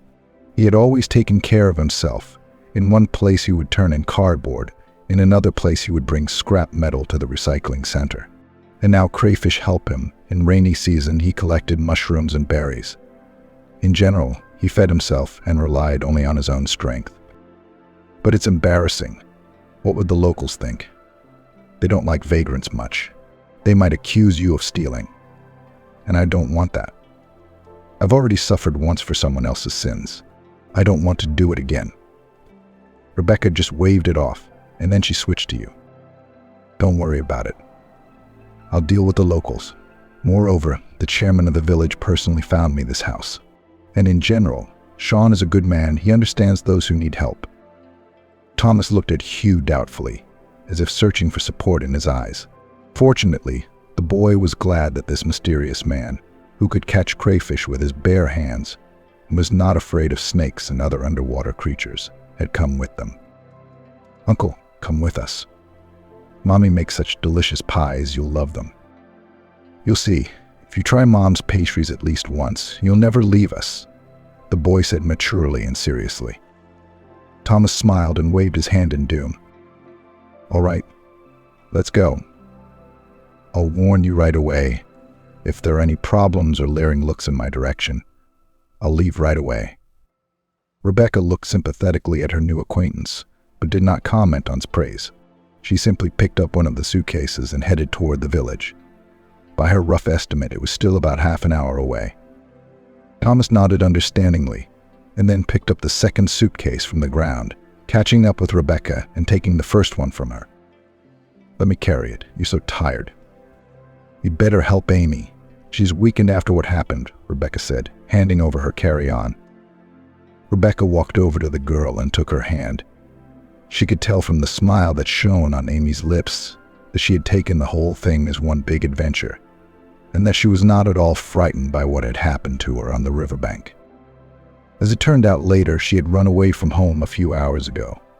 What was the reason for that, no one knew. Amy went to the river, where she found an old boat, planning to take it downstream. Of course, the little girl's plan looked at least naive and could do her no good. But on the other hand, considering her age, the desire to escape from her hated stepfather could explain a lot of things. All the way there, Amy chattered on and on, talking about herself and how she wanted to be a scientist. As she listened, Rebecca marveled at how much she knew at her age. Hugh listened with rapt attention, his mouth hanging open in surprise. To tell the truth, he had never had such a clever girl to talk to before. Thomas, on the other hand, didn't talk much about himself, as he was embarrassed that he'd spent most of his time living on the streets. Having escaped from the orphanage at a very young age, he had been among the homeless teenagers who survived as best they could by stealing or working as loaders at the market, dreaming of one day becoming rich and making their way in the world. Naturally, most of them ended up in prison, where they disappeared without a trace. And only a tiny handful of lucky ones tried to start a normal life. Unfortunately, Thomas was not among them, which he honestly told Rebecca. However, she understood perfectly well, and despite everything, treated him with respect. It was not a long walk, and soon the first buildings appeared. The air smelled of smoke and the aroma of cooking food. It was nearing evening, and Rebecca still had to get settled in and get her bearings. As it turned out later, Rebecca had bought the house without looking, because she didn't have enough money for anything else. Sean was sympathetic to her request and volunteered to help. It was he who suggested a house on the outskirts of the village, which once belonged to the local paramedic. Ironically, Rebecca also had a medical background, which she found very symbolic. Well, now we'll have our own doctor. I knew it when I was saving this house for you. After all, the late Alex had no heirs, and the house, in fact, remained a nobody's house. Here I am in the district village in the municipality of the documents on myself, but only with the note that the money from its sale will go to the fund of the village, not me in my pocket. I didn't want to be considered a bribe taker. All I care about is that the house doesn't turn into a ruin. Then you know how it happens, don't you? Explained the elderly chairman. Rebecca nodded, realizing what the man meant. For some inexplicable reason, young people tended to go to the city, where they saw more prospects for themselves. No one wanted to stay in the middle of nowhere and work on the land. Of course, not everyone had the opportunity to go to the metropolis, and so they stayed and lived off the land, as their fathers, grandfathers, and great-grandfathers had done for many years before. Rebecca had never lived in the countryside and had moved to the wilderness not so much for the love of nature as to minimize communication with her unfaithful husband Anthony, who had not only abandoned her, but also disinherited them both. Pushing the sad thoughts away, Rebecca pointed her companions to a building standing on the outskirts of the village. This is our house. I'll get everyone settled in for the night. In the morning, we'll clean up the place. Is this it? Is this really our house? Why is it so old? It looks as if Baba Yaga lives in it, Hugh said grudgingly. Rebecca shrugged her shoulders in embarrassment. She didn't know what to say to her son, for she couldn't tell the boy that she'd only had enough money for this wreck. Of course, at first she wanted to buy something more worthwhile, but no one gave her money, especially after she quit her job. But for some reason, the house looked like a witch's dwelling. Or maybe it was the other way around. Maybe it was the home of a good sorceress. And the house only looks so ugly. We're going inside, and it's like a palace, Amy said. Rebecca smiled. What would she do without that kind and restless little girl? And only Thomas reacted to what was happening in silence. In fact, he didn't see anything special in the old house, and thought that the most important thing was the roof over his head. And the way the building looked from the outside was the 10th thing. There was a desire and a little money, and repairs could be made at any time. Taking the keys out of her pocket, Rebecca went to the door and inserted them into the keyhole. But when she tried to turn it, nothing came out. It was stuck again. Sean warned me. What am I supposed to do now? Rebecca's eyes were filled with despair. But then Thomas came to the rescue. The drifter took the key from her hands and examined the keyhole. Looks like it's rusted. Something to wet it. Do you have any water? Rebecca looked at the homeless man in surprise. Yes, I do. What's water got to do with it? Thomas smiled ingenuously and then took a plastic bottle full of drinking water from Rebecca's hands. Carefully, he opened the cap and made sure a few drops of water hit the lock mechanism. Rebecca, Hugh, and Amy watched him as if mesmerized. From the outside, it looked as if some mythical magician was performing an ancient ritual, the conditions of which were clear only to him. In 5 minutes, everything was ready. To the great surprise of everyone, In Thomas's skillful hands, the key was able to turn the lock mechanism.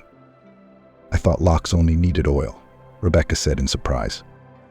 Thomas shook his head and added quietly, "No, you can do it the other way around. When there is no lubrication, water is the best way. It's not without reason that they say water sharpens the stone. And in general, it is a unique substance. Without water, nothing living on earth can live." Rebecca looked at her new acquaintance with respect. It turned out that Thomas knew things that she had not even realized. The house smelled of dampness and something else that only very old buildings could smell. Naturally, the floor was covered in dust. The walls were covered in cobwebs. The corners were covered with accumulated trash. "It's a lot of work," Rebecca said wistfully. "It's all right, we can handle it together." "Well, if you don't mind," Thomas said, changing tactfully to you again. Rebecca nodded in embarrassment, not knowing how her son Hugh would feel about it. But Hugh was crazy about his new acquaintance, who impressed him by the fact that he could do such things with his bare hands. Sneaking a moment, the boy approached Thomas and quietly asked, "Thomas, aren't you a superhero by any chance? How cleverly you handled that lock. Are you also not afraid to stick your hands in the hole? Come on, you're from another planet, aren't you?" Thomas shook his head with a smile. "No, I'm from this very planet, from the very bottom of it. We homeless people, often notice things that the rest of us don't. But don't look at me. Don't make an example of me. It's not hard to be a homeless person. It's hard to become a normal person. So you always remember that and obey your mom. And I'll help you in any way I can, of course." "I think Hugh's right. You really are like a superhero. I saw you throw yourself into the river after me, and there were waves," Amy said again. Thomas smiled. "I'm not afraid of waves. When I lived in the orphanage, we were enrolled in the swimming section. But those who wanted to, of course, so I was in the group. I was better to swim in the pool than in the orphanage to look longingly out the window and play with broken toys. If I hadn't run away from the orphanage, I'd probably be winning a medal at a competition right now, or, well, why bring it up now?" "Do you never cease to amaze me, Thomas," Rebecca said respectfully, now using the you word herself. She fumbled for the light switch and turned on the light, making the house feel much cozier. It was starting to get dusk outside, so being in a dark house wasn't very comfortable. The light bulb above her head flashed with a dim yellow light, giving everyone the illusion of a distinctive moonlight glow. The light made the squalor of the house seem less acute. When Rebecca had gone through the house, room by room, she chose a bedroom with a couple of beds and a small sofa. It was here that she decided to make herself comfortable with Hugh and Amy, who would become a member of their family by fate. Not for good, of course, since that was illegal, at least for one evening. And then we'd see. Accustomed to Spartan conditions, Thomas chose a rocking chair in the hallway. "I'll sit here. It's more comfortable. I've always wanted one of these things," the tramp said with admiration. As the children and Rebecca were exhausted from the day's work, they did not want to delay their bedtime and soon went to sleep. Thomas, sitting in his rocking chair, looked at the yellow apple of the moon and marveled at how fate could give the most unusual surprises. Of course, he didn't consider Rebecca and Hugh his family, but on the other hand, he got the opportunity to take care of them, which was very important to him. Few people knew that a couple of years ago, Thomas had even taken a mental approach, trying to start a family. But only the soulful impulses of a young vagrant no one understood, and the bride who worked in the store laughed in his face. After that, she defiantly left Thomas, going to a richer groom. But the guy really changed then. He got a job, rented a place, and began to dress well, not forgetting to give gifts to the stroppy chosen one from the grocery store.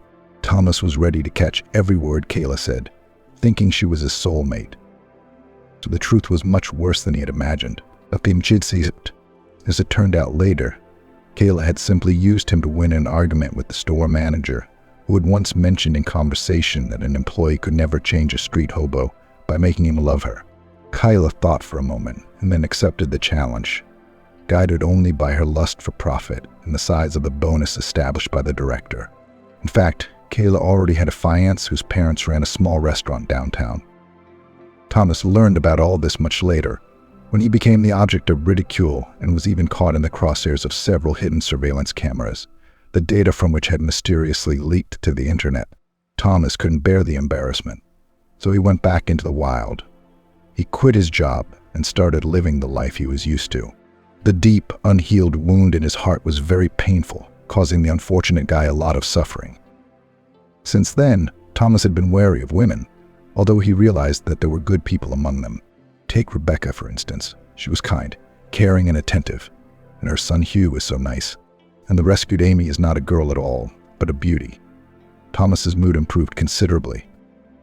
Then, without noticing, he fell into a dream. The rocking chair slowed down. Both fell asleep, having become vagabonds during the day. But Rebecca, despite the seeming fatigue throughout her body, was unable to fall asleep in the hard, seemingly foreign bed. She thought back to Anthony and the deed her husband had done. They had met while attending university. Both dreamed of connecting their lives with medicine and even interned at the same institution. Unfortunately, this is where the similarity of their interests ended. Rebecca always studied well, strived to master the profession so as to know all the subtleties hidden from the eyes of the common man. But Anthony was always lucky and the son of wealthy parents, who in case of anything always helped his son with money. Among the students then persistently rumored that the entrance exams Anthony failed miserably, but his parents brought the right amount of money to the right place, and he was on the list of the lucky ones enrolled on the budget form of education. Rebecca herself did not believe it, because at that moment Anthony seemed to her a good and kind guy. A little reckless, of course, but no less nice. They say opposites attract, and so she and Anthony were those opposites, and so it went from there. Daily meetings, romantic dates, and acquaintance with Anthony's parents, who quite expectedly took Rebecca at bayonet. To the credit of the guy, it should be said that at that point he was able to defend his opinion and eventually brought the matter to the palace of marriage. The wedding was played modest because Anthony's parents have always been stingy, and Rebecca's mother, and could not boast of serious savings. Delay with the celebration of the young did not begin because Rebecca was already 2 months pregnant. In fact, Anthony was faced with a difficult choice: to marry Rebecca or, taking advantage of connections and money, to abandon the child, pretend that he did not know this girl. After much deliberation, the son of a businessman decided to become a father, hoping to add solidity to himself in the eyes of future colleagues and acquaintances in the therapeutic department of the first city hospital. Rebecca could only rely on herself. After barely passing the internship, she was forced to go on maternity leave for 3 long years, which seemed like an eternity to her. During this time, Naomi's mother-in-law did everything to make her daughter-in-law's life simply unbearable. She literally tormented Rebecca at every turn, saying that she does not know how to cook and take care of the child. What is there to say? In her mother-in-law's opinion, she was a mediocre doctor, and this despite the fact that Rebecca graduated from the university with a red diploma, being one of the best graduates on the stream. But Mama's boy Anthony always relied only on Rebecca's help because he could not pass any of the exams on his own. When Hugh was 3 years old, Rebecca was able to go to work, and the first thing she did was to move out to a rented apartment, taking with her young son. Anthony had resisted this at first, as he was used to the luxury he had lived in since he was born. And Naomi and Oliver went on him for years, buying cars, expensive things, and paying for entertainment in nightclubs and restaurants. Combining a wild life with work in the clinic, Anthony quickly gained fame as a womanizer and a doctor who could not be relied on in a difficult moment. Of course, the head of the department had to put up with his presence, because thanks to Anthony's father, the clinic received new equipment. But on the other hand, it was more expensive to put up with such a thing. And so Bill realized that at one point the patronage of Father Anthony Brown will come to his detriment. Rebecca, on the other hand, worked as hard as her husband, becoming a true professional of her work. Rebecca loved patients, did everything to, tormented by an insidious disease, people feel much better from the first minutes of communication with her. Soon it led to the fact that at the admission to the therapy department, each of the patients sought to get to Rebecca Brown, whose treatment guaranteed healing, while her husband Anthony made one misstep after another, trying to set up the process in such a way as to shift his responsibilities to someone else. However, no matter how long it lasted, everything comes to an end. When Hugh turned 5 years old, Naomi and Oliver Brown were in serious business trouble. Of course, this threat did not arise overnight and was the result of their machinations and abuse of their power. In particular, it concerned tax evasion, which now came out sideways for the whole family. Naturally, Naomi and Oliver tried to go to court to get leniency from the inspectors. But everything turned out to be in vain. It so happened that in the end they lost everything in an instant, turning into ordinary and unremarkable people. They could no longer pay for their son's debauchery and partying, and were forced to count every cent due to new life circumstances. Rebecca took it with due understanding and even tried to help relatives who found themselves in such a difficult situation. Unfortunately, Naomi did not appreciate the heartfelt impulses of her sister-in-law and took it as a mockery. The result was a deterioration in her relationship with Anthony, a marriage that was already on the verge of collapse. Rebecca had to balance work and child rearing alone. Anthony behaved as if he had nothing to do with the issues of maintaining comfort in the family. In the last years of marriage, Rebecca's husband loved the night shift, where he shamelessly indulged in affairs with mistresses chosen from among the young nurses. At the same time, Rebecca repeatedly heard that her husband was not faithful to her. She'd heard it both from co-workers and from the head of the department, Bill. It's hard to say why she put up with it, why she hoped her husband would come to his senses. Perhaps she thought that if guilt wasn't proven, it was just empty words, nothing serious. True, it is difficult to say how long such a life would have lasted if Rebecca had not found herself in the epicenter of very strange events. And it all started when a critically ill patient was admitted to the therapy department. Alex. It was rumored that he was a famous businessman who for some inexplicable reason decided to undergo treatment in an ordinary city hospital. Many people didn't understand why Alex did it that way. All became clear a little later when Rebecca conducted an extensive analysis and realized the man is terminally ill, and he knew about it for a long time and did not make a tragedy out of it. And therefore, not wanting to die in the golden cage presented to him by the private clinic, he decided to be close to the people, to communicate one last time with those who lived a simple life without luxury. Rebecca did not share Alex's decadent mood and hoped to save him, no matter what. But her husband Anthony immediately saw this as an opportunity for personal enrichment. For this very reason, the son of bankrupt parents began to hover around the businessman like a snake, squeezing rings around an unsuspecting rabbit. Telling Alex about his father, Anthony said that he was very sorry for what had happened and dreamed of helping his parents to regain their former positions in business. Alex listened in silence, only occasionally giving caustic remarks or advice. Of course, he knew Brown's story, knowing perfectly well that the couple received their punishment, not just for nothing, but for a cause. After all, if you want to deceive your own people, then be prepared that one day you will have to bear a just punishment for it. Alex himself never allowed such a thing. That's why his biography was cleaner than a schoolboy's notebook on the eve of September 1st. It so happened that the elderly businessman had almost no heirs left. No, of course, Alex still had 3 nephews and nieces. But Alex didn't want to leave such a huge empire to his relatives, because he understood perfectly well. After his departure, they would simply tear up everything piece by piece, leaving only a handful of crumbs on the plate in memory of a huge pie. So Rebecca didn't even think about Alex's business. She had only one goal: to cure him of his insidious disease. At one point, thanks to the efforts of a young woman doctor, the elderly businessman even went into remission, which gave him hope that he could be cured. Not that he knew. All this is self-deception, and Alex was not long. That's when the cunning businessman in a hospital gown began to groom the dying rich man, discreetly pushing the patient to include him in the list of heirs. At first, Alex was suspicious and immediately saw Anthony's words as personal gain. But then, when the disease worsened with complications, the elderly man realized that Anthony's words made sense. Alex also wanted to thank Rebecca, who was so sincere in her desire to help him that it brought tears to his eyes. Rebecca didn't take a penny from Alex, though he offered her a reward for her efforts. "No, I can't do that. I'm sorry, but I'm not taking anything from you. I'm only doing this to help you. I don't care how much money you have in your account or the size of your wallet.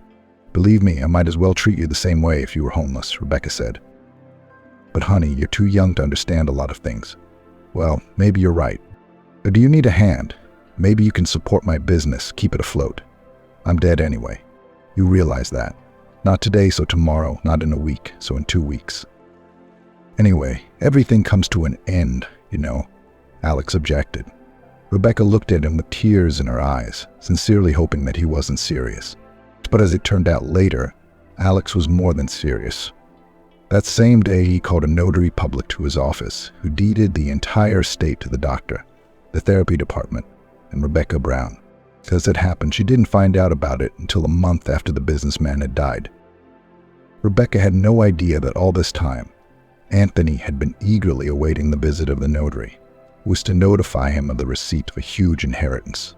But when he did come, Anthony was in for a real shock. The fact was that his name was not on the list of heirs. The deceased Alex bypassed him, passing all the property to his common wife. Well, no, I'm not happy with that.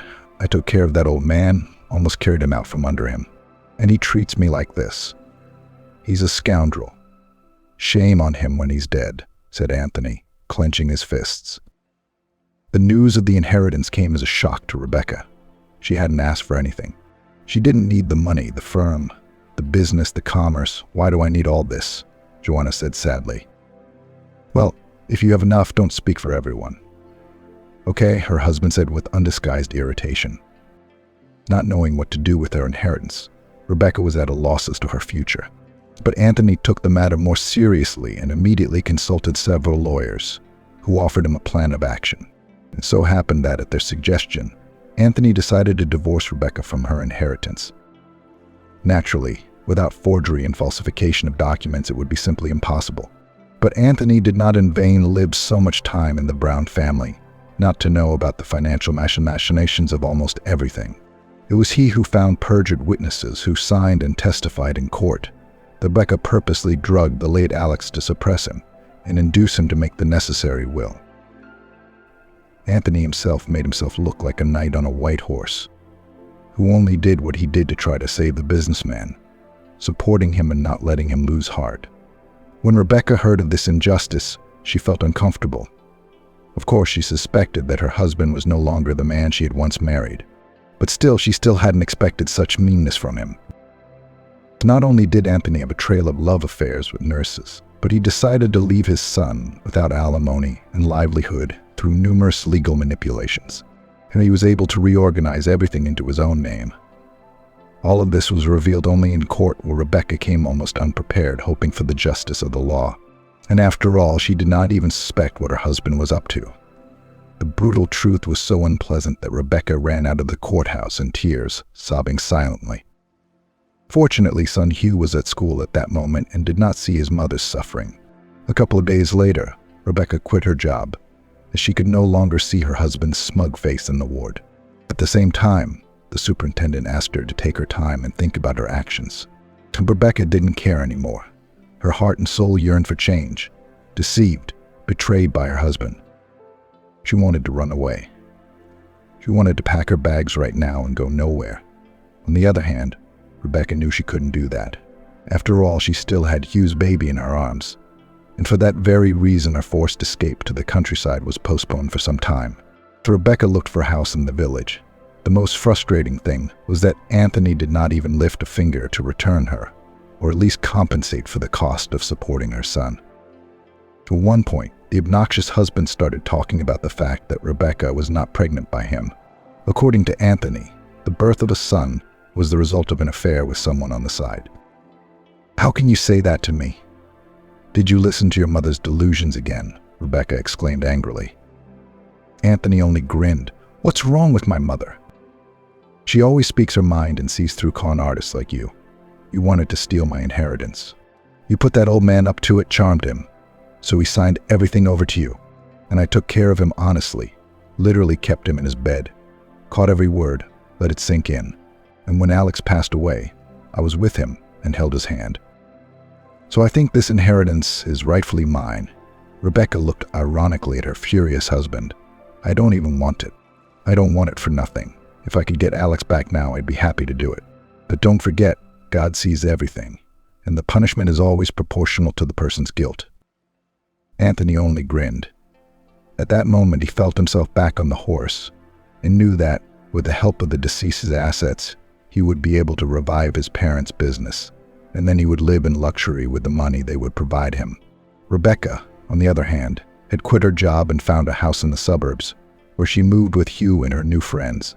Despite her best efforts, it was not until morning that she was able to sleep. Memories kept her awake, making her toss and turn in bed, reliving those unpleasant moments from the past. Probably, each of us at least once in our lives has experienced such a thing, when a loved one betrays and life seems cruel and unfair. But if it wasn't for taking care of her son, Rebecca might have lost heart and would not have been able to find the strength to go on living. As it was, her 8-year-old son never let her feel sad for more than a couple of hours, as he always demanded attention and love from his mom. Thomas woke up with the dawn. Carefully opening the door, he looked around and stepped outside. How nice it was in the countryside, especially in summer, when the clear blue smoke hung over the river in the early morning. The birds sang their simple songs, and the restless blacksmiths tirelessly measured the plot of land up and down. Thomas's mood brightened, especially when he looked up at the sky and realized that the day was going to be very sunny and warm. Following Thomas woke up Hugh, who immediately ran outside after his new friend. "Now, Thomas, are we going fishing for these crayfish? You'll show me how to catch them. I'm scared when I see them," the boy asked, hardly able to contain his excitement.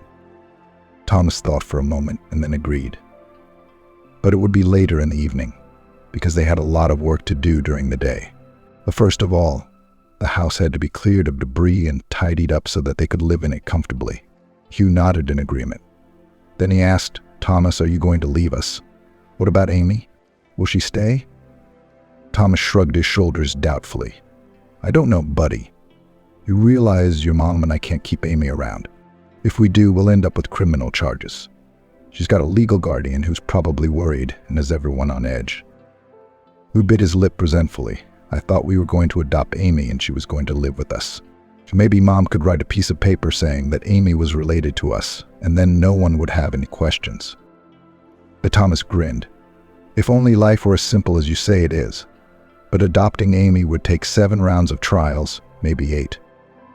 "No," Amy interjected. "I'm going to tell the lady in foster care that I want to live with Aunt Rebecca. They'll hear me, and they'll go along with it. And even if they don't, I'll bribe them all." Thomas raised an eyebrow in bewilderment. "What do you mean? Bribe them?" Amy smiled. "How's like what?" "The usual way.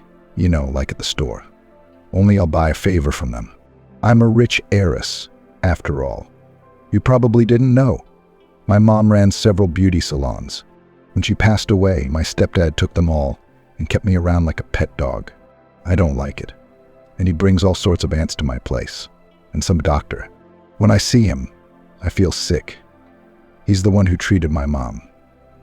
I don't remember his name, but his face is so unpleasant, just disgusting." The girl's story caused Thomas an inexplicable anxiety. To tell the truth, he didn't think he was saving a rich heiress drowning in a boat. Only now it became clear to him why her stepfather was so worried about her and would not let her go. Amy is the key to his late wife's wealth. Thomas was pulled out of his sad thoughts by the sound of an approaching car engine. He turned around and saw a huge SUV driving slowly down the street, kicking up dust like a caravan traveling through the vast desert. "Oh, that's my stepfather," Amy exclaimed and immediately ran into the house. Thomas looked at her, realizing that he would hardly be able to escape. It's good for Amy, she's small, you can't see her from behind the hedge. And Thomas, nearly 6 feet. Soon he noticed that the SUV had pulled up next to their house and stopped at the gate. Thomas visibly tensed as 2 men got out of the vehicle. The passenger, however, remained standing by the car. The driver came close to the fence and looked at Thomas carefully. "Hey man, have you seen a girl?" "A little girl, about 5 or 6 years old. She's fast, she's a real chatterbox. Name's Amy."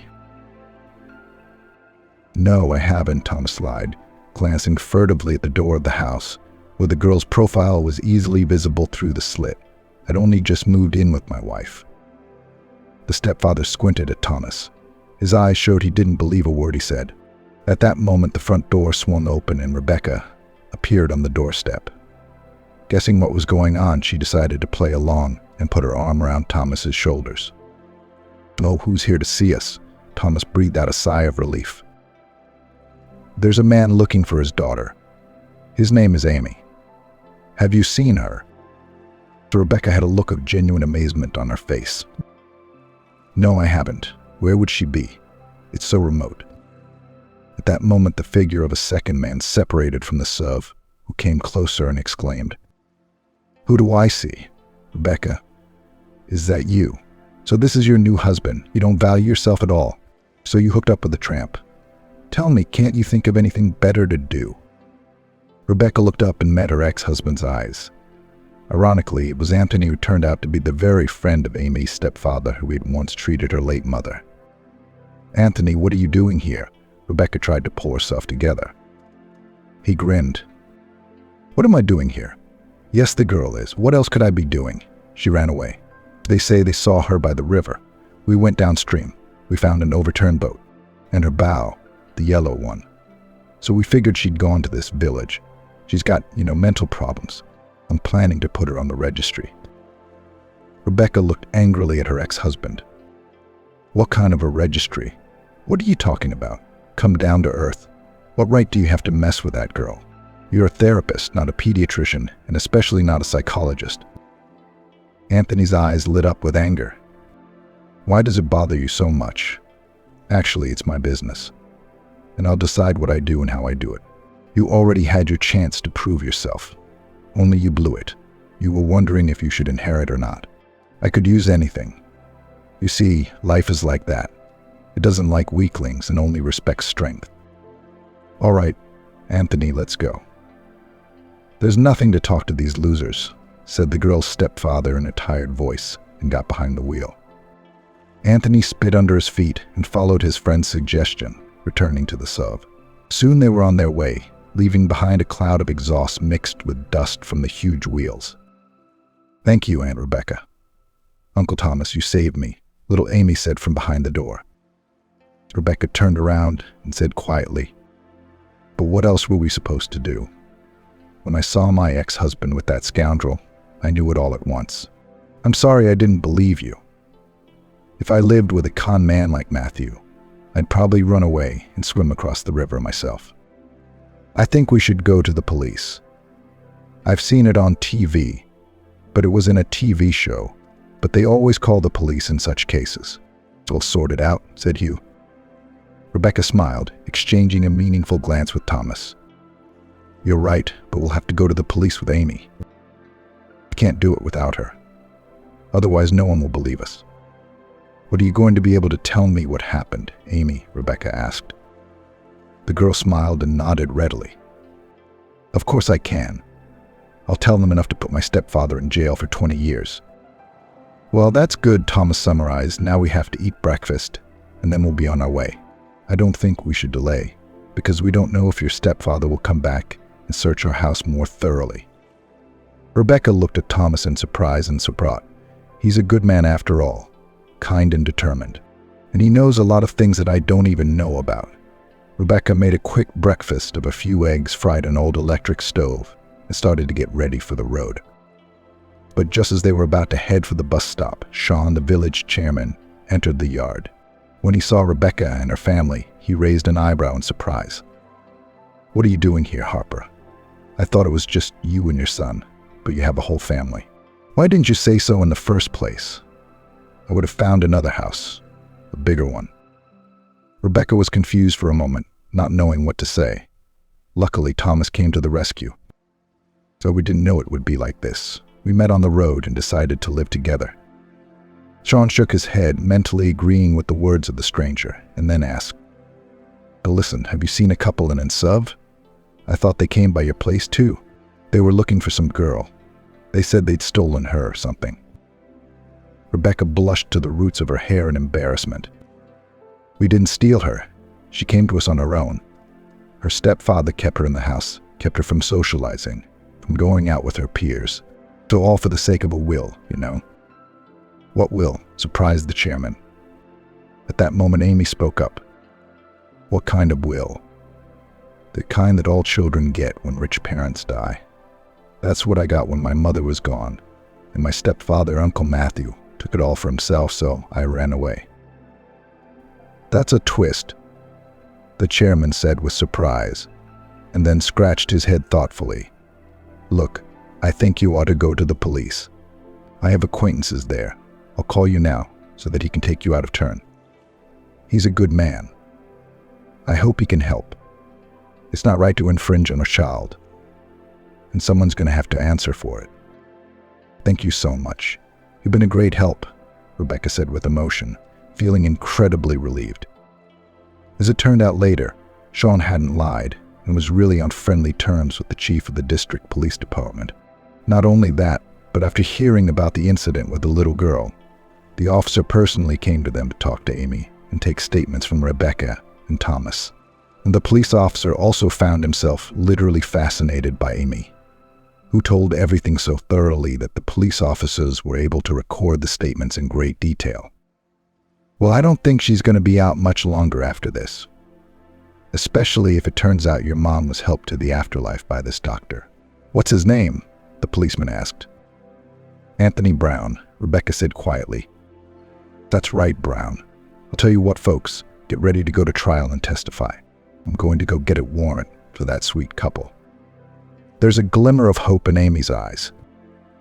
Uncle, is it okay for me to stay with Aunt Rebecca and Uncle Thomas?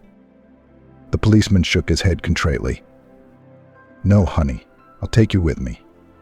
You'll be at the Children's Shelter Distribution Center for a while, maybe a week or two, and there as God will give. And then, Rebecca asked, and then you and Thomas will have to apply for guardianship. The board will review it, approve it, and then you'll be able to live with her. And before that, you can't. There were tears in the little girl's eyes. Rebecca came closer and hugged her. Don't cry, I will definitely take you away, I promise. And Hugh wants you too. And Thomas. You just bear with me for a little while, okay? And don't run away. Amy looked hopefully at Rebecca. Really? Are you really going to take me?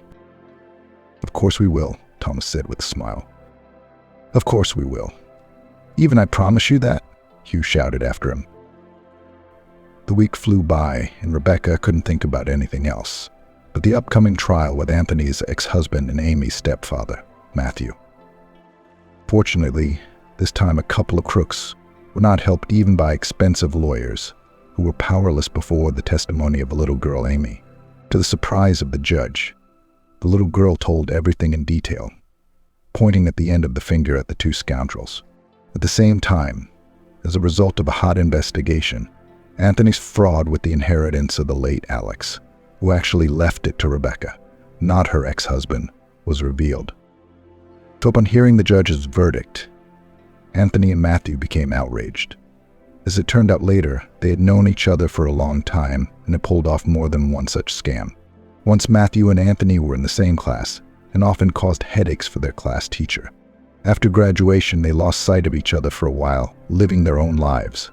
But then the criminal paths of accomplices crossed again, forcing little Amy to experience not the most pleasant moments in life. Only after the announcement of the verdict of Anthony and Matthew, Rebecca could breathe easy. After all, now she knew that justice had been served, and the silhouette of an unfaithful husband would never again appear on her life path. Rebecca had grown so close to Thomas that she could no longer imagine life without him. Of course, in the past he was a street vagrant, but he became on the path of correction and decided to start a new life. For people uninitiated, this already spoke volumes. Nevertheless, Thomas smelled so calm and reliable that the mere mention of him made Rebecca's heart clench and her eyes sparkle with mystery. The news of their imminent marriage surprised many people, but not Amy and Hugh, who had since some time considered themselves brother and sister.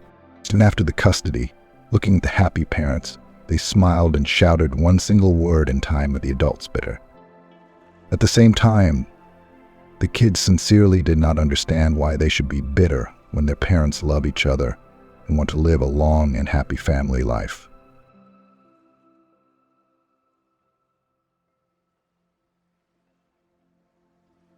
Naomi stood and waited for her friend Lillian, who was talking to the teacher.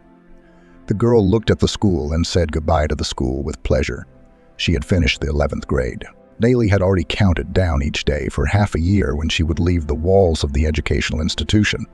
The girl smiled bitterly and thought that she used to love learning and went to school with pleasure, but everything had changed overnight. It was because the girl's father had been drinking hard liquor for as long as she could remember.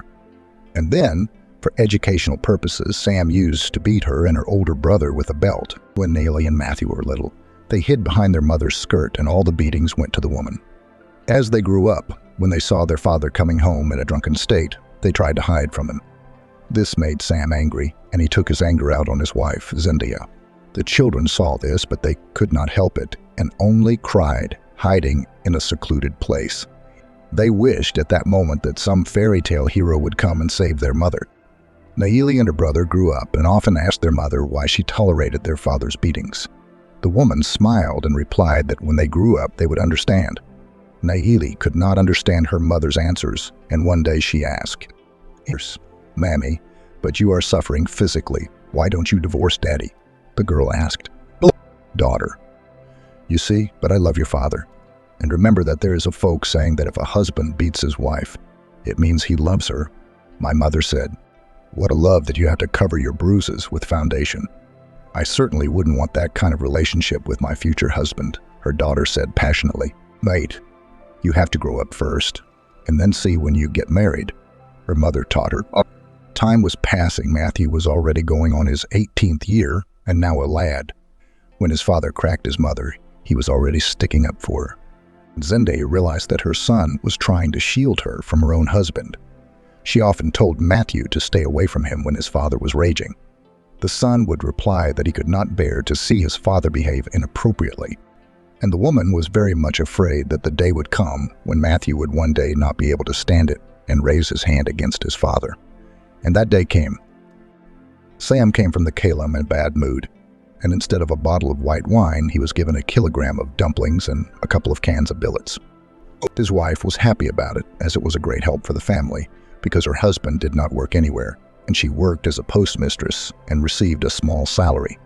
Zendaya only therefore said enthusiastically when her husband returned, "Now, what a pleasant surprise. It's been a long time since we've had dumplings, and now I'm going to make them, and we'll have a royal dinner." Zendaya cheered. "Why are you clamoring? You better give me money for a bottle," said my husband angrily. "I don't have any, darling. I have a couple of hundred in my purse for bread, and my salary is still 3 days away." The woman calmed down at once. "We can live without bread. Dumplings have dough, and this is the same bread," he said, and took his wife's bag, from which he pulled out a small purse.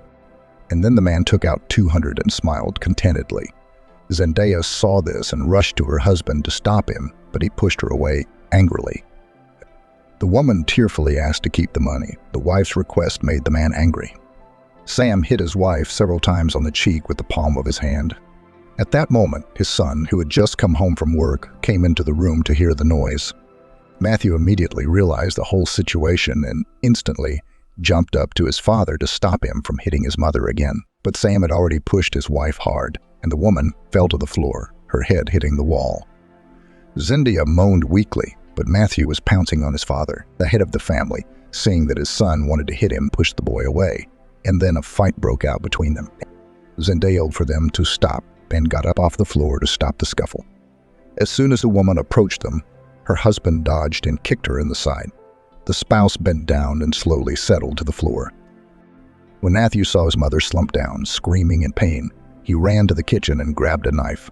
The young man went back and in a fit of rage stabbed his father several times and only ran up to his mother when his father collapsed. Zendaya grabbed her son's hand and asked him to call an ambulance, and then the police arrived at the scene shortly afterwards. The woman was taken by ambulance to the hospital, but Sam was taken to the morgue as he died of his injuries. Matthew was taken to the station by law enforcement officials until the circumstances were clarified. Nayeli found out about all this when she came home from a walk. The girl was informed by her neighbor, who had been invited as a witness. Nayeli tried to get more information from her neighbor, but she said she didn't know all the details. The girl thanked the old woman and went home, and only then did she let the tears flow. She realized that at the moment she would not know anything concrete until she saw her mother, and she couldn't see her, because at that time the shuttle bus to the city was no longer running, and there was no money for a cab. The girl did not sleep a wink all night. She wondered what had happened, and as soon as morning came, she took the first flight to the city. After a while, Nayeli was already in her mother's room. Zendaya told her what had happened. The woman sobbed convulsively at times as she told her story, trying to hold back her sobs. When Zendaya told everything to her daughter, she started to get out of bed, saying that she would not stay in the hospital. Nayeli tried to confront her mom, saying she had already spoken to a doctor and the doctor reported that the victim had a broken arm and a concussion. Mother looked at her sadly after her daughter's words and said in a whisper, "No, don't you understand? Your father is no longer alive, and your brother will be punished for what he did," she said. "But your escape won't change anything. You won't resurrect your father." Her daughter tried to reason with her. "You're right about that, but I have to see my husband off. He is my husband and he deserves a proper burial," the woman cried. "Mom, I don't care about my father because he used to abuse you all the time, and we got a lot of abuse from him and my brother too. And now he's almost hurt you, and you're still thinking for him," she said indignantly. "Stop talking so badly about your father. No one gave you the right to do that," her mother said sharply, and then added a little softer, "When you love a man with all your heart, you will understand me. And I loved your father," my mother said with tears in her eyes. Zendaya was soon discharged from the hospital under a receipt, and the mother and daughter, before leaving for home, stopped by the station where Matthew was stationed. They learned there that the young man would not be released because he had been arrested for a crime he had committed and had confessed to. Zendaya asked the law enforcement officer not to judge her son because he had stood up for her. However, the man in uniform told the woman that he did not decide anything. There would be an investigation and then a trial. A short time later, Sam was buried. It was a great surprise to Nayeli that so many people had come to say goodbye to this man who couldn't live a day without drinking. The girl looked at the villagers in amazement as they said nice things about her father. Nayeli couldn't understand how these people could talk so flatteringly about this man who tinkered with his wife all the time. The day after the funeral, Natasha was visited by a friend who already knew everything that had happened. Lillian asked her mate how Zendaya was feeling. Nayeli grinned and sadly replied that her mother was mourning her beloved husband and that Matthew might get punished. Lillian took a seat next to her friend and spoke. "It's going to be hard for your mother to live here now. If she's still crying for Matthew," she said. "Hey, what the hell are you talking about? He's her son." Nayeli said indignantly. "No offense, but, I overheard my parents talking last night, and I better tell you about it so you're ready. So they blame your brother for everything, that he took your father's life on purpose. You see, your father was like a wand to the villagers. He had golden hands. He will cover the roof, and he can make a log cabin and dig a well, and he did it all for free. They would buy him a bubble and he was glad, but now he had no one to turn to for help, so he didn't have to pay big bucks. Our villagers just used hands and they don't care what happens to Matthew," she said openly. "But my brother was protecting my mother. It wasn't his fault," Nayeli replied angrily. "And I told you why the villagers say that. You and I know what your father was really like, but to others, he was cheerful and always there to help for a small fee. I'm just telling you this so that you'll be ready when you hear something unseemly said about you," she explained. And in fact, a couple of days after Nayeli's father's funeral, the girl went to the store to buy bread. She passed a neighbor who lived a few houses down from them. Nayeli said a polite hello to the woman, but the woman gave her a scornful look and remained silent. The girl shrugged her perplexed shoulders and went on her way, as suddenly she heard from her neighbor, "Matthew's a bastard. You've ruined such a man. In a few months' time, there will be no one to dig the garden because Sam is no longer in this world and he was such a man. And it's all your brother's fault," the woman wailed. Ailey turned around to face the woman and shouted fervently, "Yeah, what do you know? My father is a terrible man. He beat his wife, terrorized his children. And Matthew was protecting his own mother from a tyrant, and my brother didn't kill her on purpose. It just happened. She tried to get through to her neighbor. Yes, we all know this. A guy raised his hand on his spouse. But your mother continued to live with this man, which means she enjoyed it. And Matthew laid a hand on his own father. He had no right to do that. You're probably just like your brother," the woman said, angrily, spitting into the snow and walking away. Nayeli barely held back her tears to keep from crying in the street. She didn't go to the store, but ran home. She went home, and only then did she let the tears flow. Her mother came out of the room crying. Zendaya went to her daughter and sat down beside her and asked what was wrong, and the girl told everything in detail. The mother hugged her daughter and asked her to calm down, then said softly, "Be patient, my sunshine. You know that there are evil tongues in the village, so you've got a lady who can't wait to say mean things. Wait. Time will pass and the passions will calm down. You and I have to worry about Matthew now, because the investigation is going on. And the trial is coming soon," she said. Now, he'll definitely get jail time. How will we live without him? I'm going to finish school and go to the city, and you'll be all alone, her daughter worried. It's okay, don't worry about me. Okay, I see that you didn't buy any bread. Come on, I'll make pancakes quickly, said the woman. A trial was soon held. Matthew was given several years in prison. Nellie and her mother were numb when they heard the sentence. They had hoped the punishment would not be so severe. Zendia came to her senses after a few minutes and wailed. As Matthew was being led away from the courtroom, he shouted to Natalka to take care of her mother. She only nodded in response, for she could not speak, for she had a lump in her throat that she could not swallow. And now Nellie had finished school and stood waiting for her friend. During that time when Matthew had been locked up, she had repeatedly heard angry words that her brother was the last scoundrel and that he hadn't gotten enough jail time. Nellie tried to ignore such people, but still there was a residue on her soul after such words. Soon Lillian came up and cheerfully announced that she was free to go home. Nellie smiled at her friend and asked if she was ready to go to the city in the near future. Lillian winked mischievously and nodded happily. A short time later, Nellie was about to leave for the city to go to the institute. Before leaving, her mother sat her daughter down beside her and said that she wanted to talk to her. The girl willingly replied that she was listening attentively and looked at her mother. Zendia looked at her daughter and said with a sad smile, "How beautiful you've become. Your eyelashes are long, your lips are neat. I want to tell you, daughter, that city people are very different from our village people. And the guys there make sweet speeches that make girls lose their heads," she said. "Mom, if you're telling me to be discreet, I'll keep that in mind. Don't worry about that. But I want to tell you something too. If I can get into an economic institute, I won't come here, but I'll stay in the city and get a job. I'll rent a room and live there, and next year I'll try again. Don't take offense, but I don't want to go back to the village, even though it's been 6 months since my father's death, and the evil tongue still can't calm down," said the daughter. "I understand you, and I don't blame you for your decision.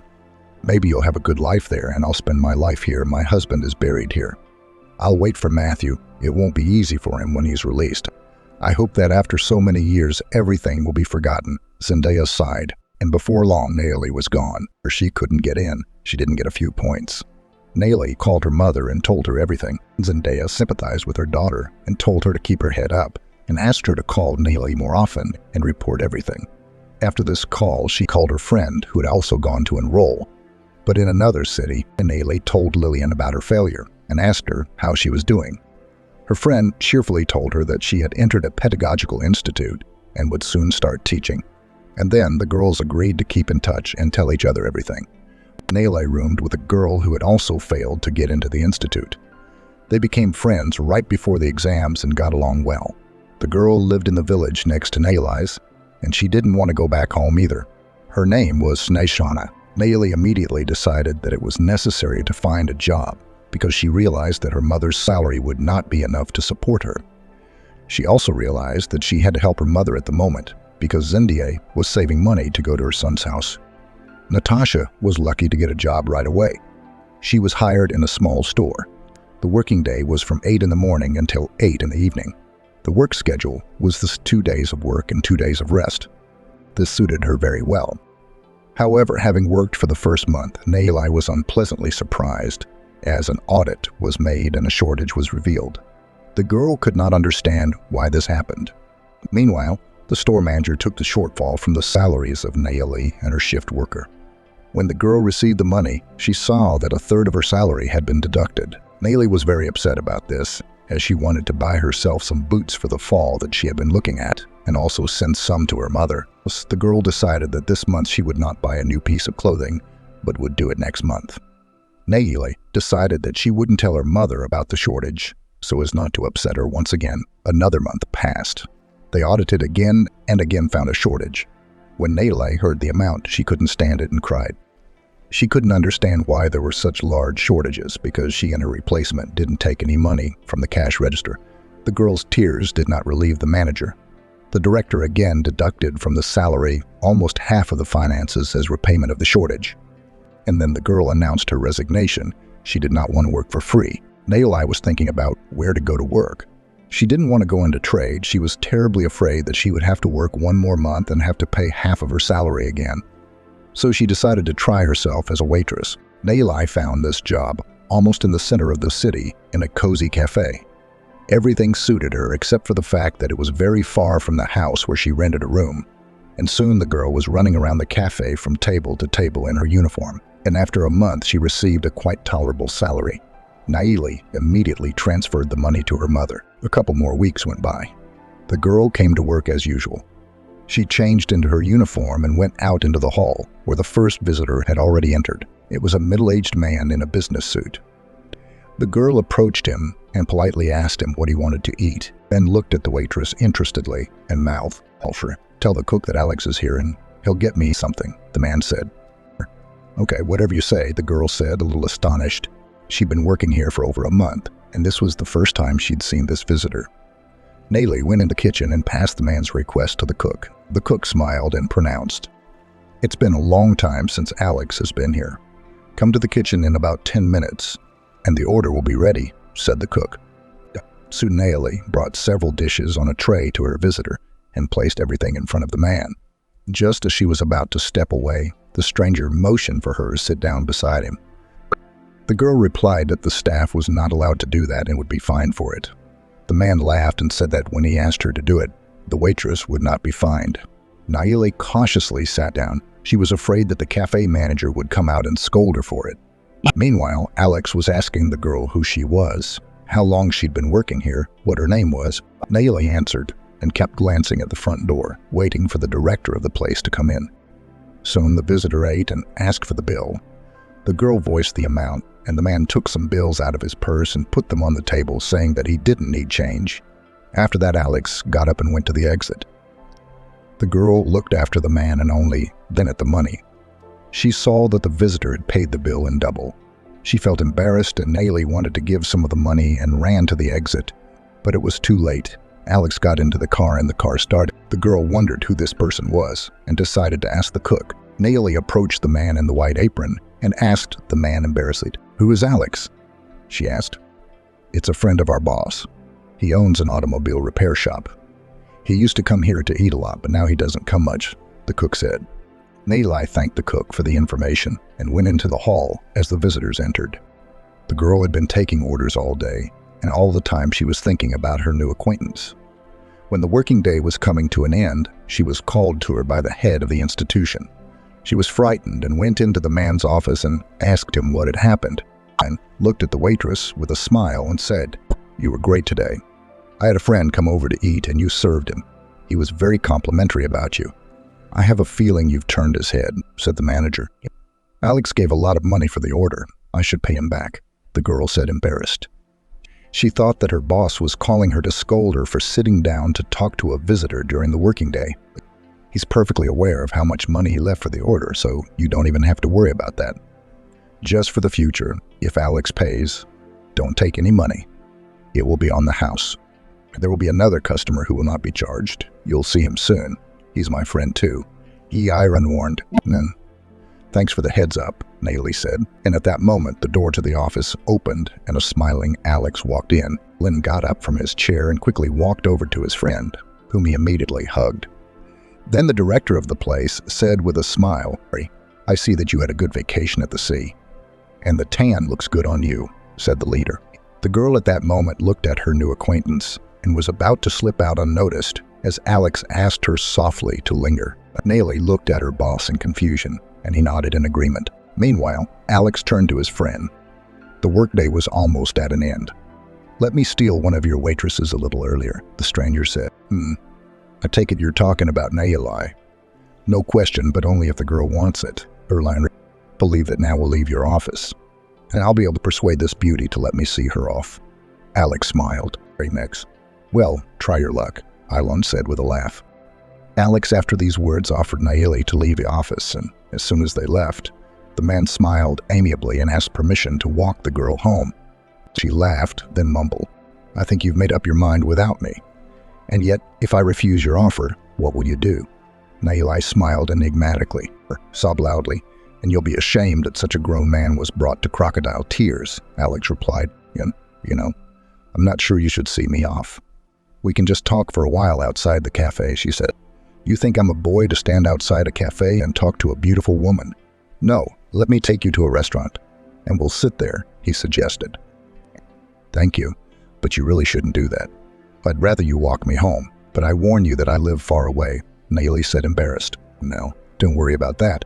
I'm on an iron horse," he smiled. Soon Naomi was sitting in the car with Alex, who was talking about himself with a smile. He was 31 years old, living alone in a one-bedroom apartment with his mother, his father having died last year. Alex himself has been an individual entrepreneur for several years. He was married at one time, but life didn't work out and divorce followed, and he didn't have any children in the marriage. And then the man revealed that Erlan is his best friend, and there is another one named Vincent at the end of his narration. Alex added that he loves fine dining and going to the races. The girl, when she heard about the running, looked at her new acquaintance in amazement. The man, seeing the surprise on the girl's face, immediately asked what unusual thing he had said. Naomi said, embarrassed, that she had never been to a horse race. Alex smiled and mumbles, "Well, then I know where we'll have our first date. I'll take you to the racetrack. I'll take you to the racetrack and we'll do something fun. We'll go this Sunday." "It'll be tomorrow," the man said. "Are we on a first-name basis yet? And Sunday is my work day, so it's not going to work," Naomi replied. "Let's go with the you thing. Or we'll be acting like we're in love now. And about the job, we'll settle that now. You must have forgotten that Ilan is my friend." And with these words, the man took out his cell phone and called his friend. Alex explained the situation and then asked to give the girl an unscheduled day off. In response, the friend laughed and said he was giving us good. After the call, Alex looked at Naomi and spoke with a smile. "Now you see how quickly all your problems are solved in my presence," he said. "I see," she said, laughing, and then added, "We're here. It's time to say goodbye. And it's time for you to go home too," she said. "I would still like to talk to you, but I see that you are tired after the working day, and it would be selfish of me to keep you any longer. So let me kiss your dainty hand and you can run to your room," Alex said. The girl gave the man her hand, and he touched her palm gently with his lips. Naomi felt the touch and shivers down her body. She had never known such close contact with a man before. Alex pressed his lips against the palm of her hand for a few moments, and then released the girl's hand. Naomi immediately felt herself blushing, so she quickly opened the car door and jumped out of the car without even saying goodbye to her new acquaintance. When the girl came to the apartment, she went to the window. She hoped that the car would still be there, but it was gone. The girl sighed disappointedly and headed to the bathroom to take a shower. Standing under the running water, she remembered her conversation with Alex, and then his touch on her palm. And then her thoughts drifted to tomorrow's date at the racetrack. And then she felt as if she'd been electrocuted because they hadn't talked about what time she needed to leave the house, and they hadn't exchanged phone numbers. The girl bit her lower lip in frustration. She didn't know how she could remedy the situation now. The next morning, Naomi got up in a disgusted mood. She realized that the date wouldn't take place because she wouldn't spend the whole day waiting for Alex in front of the entrance. She tried not to think about the fact that there would be no meeting, but her thoughts kept coming back to it, and she went to the window. The time was nearing 2 o'clock when the phone rang. Naomi looked at the number, but it was unfamiliar to her. The girl answered and instantly recognized Alex's voice, which spoke in a friendly tone. "You left so fast yesterday that I didn't even have time to get your phone number," he said. "But you're calling me at the moment," she said happily. "I had to get Erlan back on the phone. He, like a true leader, has the phone numbers of his staff. Okay, but we're running out of time here. Anyway, you have a little over an hour to get ready, and then as soon as I get there, I'll dial you and you'll be out," Alex was saying. "All right, it's a deal." The girl disconnected the comms and laughed lightheartedly. She was happy at the moment. She liked this man very much, and she wanted to spend as much time with him as possible. She even thought that this man might be her other half in life. Soon the young people were at the racetrack. The girl watched the race and asked her companion many questions. The young man answered Naomi with a smile. As soon as the race was over, the girl asked the man how often he goes running. Alex admitted that he goes in different ways and explained that it all depends on the circumstances. After the race course, young people went for a ride around the city. They talked about different topics in between. The girl at this time enjoyed the communication of the guy, and she wanted this day to not end, so she felt good at this moment. However, Alex drove Naomi home closer to 9 p.m. and said he had to go because he would need to get up early for work tomorrow.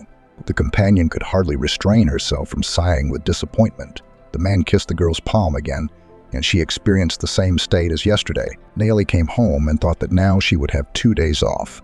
She had hoped to spend those days with Alex, but the man hadn't called her once.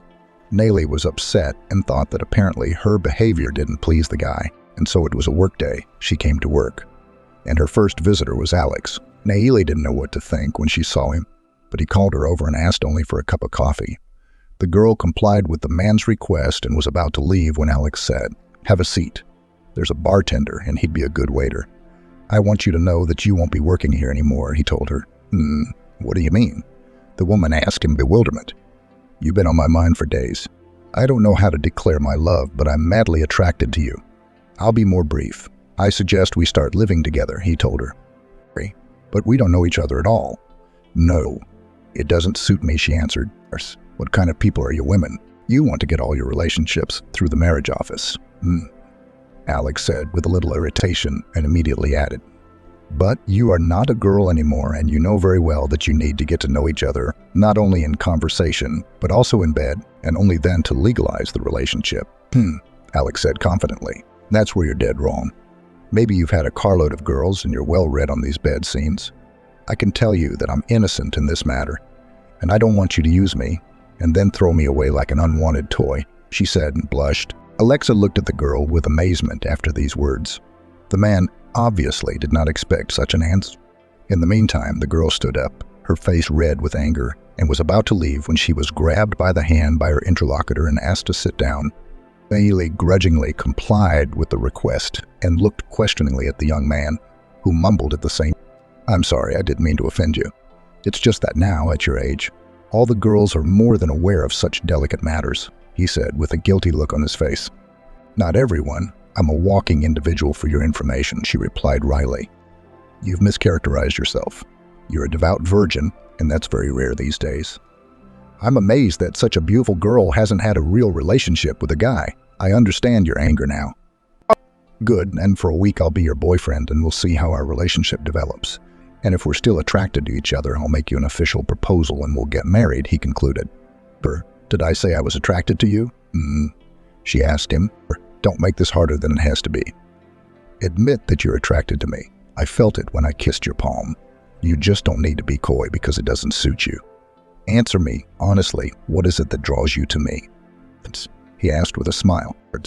"Yes, but let's talk about something else," she said, angry with herself. "Yeah, I agree. The other topic is your job. I don't want my girlfriend to work as a waitress, but I'm not exactly your girlfriend yet, and I need money, and you know it," Nayeli explained. "I'll give you the finances to pay for the room as well as the food. And don't forget that if everything goes well, we will soon become husband and wife. And I don't like it when my wife works. I want to be welcomed home by a beautiful woman in a good mood and not tired," he said. "Oh, let me at least work this week," she urged him. "Deal, and then not a day more," he agreed. A week flew by, Alex picking her up from the cafe when Nayeli was working and taking her home. The man called every day and invariably inquired how she spent her day off when he didn't come. And the girl happily informed him that she was studying a cookbook. A week later, the man made an official proposal to the girl, which she enthusiastically accepted. And after that, Nayeli, at the insistence of the chosen one, quit her job at her engagement. The girl initially informed her mother, who was unspeakably happy that her daughter met her favorite person. And after Nayeli called her friend and also told about her imminent marriage, Lillian heartily congratulated her friend and vowed to come to the wedding. Soon there was an introduction between Nayeli and her future mother-in-law, who lived in a 3-room apartment. Margot turned out to be a lovely woman who welcomed her at the first meeting. Nayeli was glad that she had a friendly relationship with her lover's mother from the first day. And then the girl got acquainted with a third friend of her chosen one. It was a young man of 27, whose name was Vincent. Alex's friend immediately appreciated the girl's beauty and told his friend that if he had known that Ilya had such a pretty waitress working for him, he would have gotten to this place much earlier than Alex. Natasha was pleased by Vincent's compliment, but her boyfriend scowled at her. When there were 2 weeks left before the wedding, the girl hinted that it was necessary to go to her mother's house, so that Alex could get acquainted with his future mother-in-law. The man reluctantly accepted the proposal of the chosen one, but he realized that it was necessary to do it. And one day, the young people went to the village. When Alex found himself visiting Zendaya, He gave an imperceptibly squeamish wrinkle. Nayli happily introduced her fiancé to her mother and then began to help her mother set the table. In the meantime, Alex was looking around. When the table was set, the mistress of the house invited the dear guest. The future son-in-law sat down and looked at the dishes with food in front of him, and then quietly, and this is considered a holiday treat, fried potatoes with mushrooms, a slice of cheap boiled sausage, pickles from a jar, and a couple of salads that rational housewives usually prepare for the winter. He said dismissively. Natasha was embarrassed that her favorite person had made such a comment about the festive table. She looked at Alex and whispered that her mother couldn't afford to eat too much. For this dialogue was clearly heard by the lady of the house, and so she said, "There's no need to whisper. I can hear everything. Alex, I realize that you are probably used to other exquisite dishes, but I keep things simple. I don't keep chickens, and I don't want to buy them at the store because they don't know what they're fed on. You could buy from neighbors, but they sell at too high a price. And there's one more thing. I think your fiancé told you that your brother is in jail. So I'm slowly saving my money because it's a long way to the north, and the tickets are so expensive. So you, my dear, don't be angry with me for such a careless table." The woman excused herself, but she was angry at her daughter's chosen one. "Mom, don't worry, it's okay. Alex is going to try your potatoes and he's going to love them. He just doesn't know how good you make them," Nayli exclaimed and looked at her boyfriend with a serious face. Lane realized that he had angered his companion, so he took a spoon and put some potatoes on it. And then Nayli handed him a fork and looked at him meaningfully. Alex took the fork and ate some potatoes, and after that smiled strangely and, "I guess I was quick to denigrate the table. The potatoes are delicious.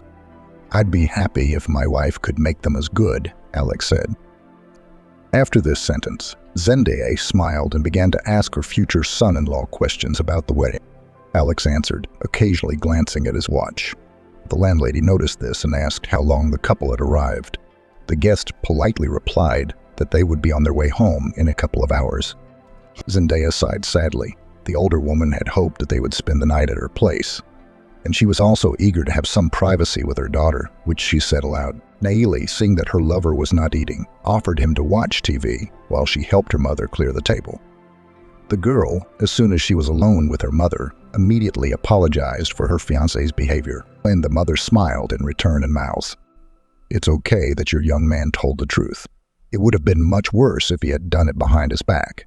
Alex has spoken his mind," Zendaya said. But still, he was wrong. The daughter looked guiltily at her mother. "And the tickets are so expensive.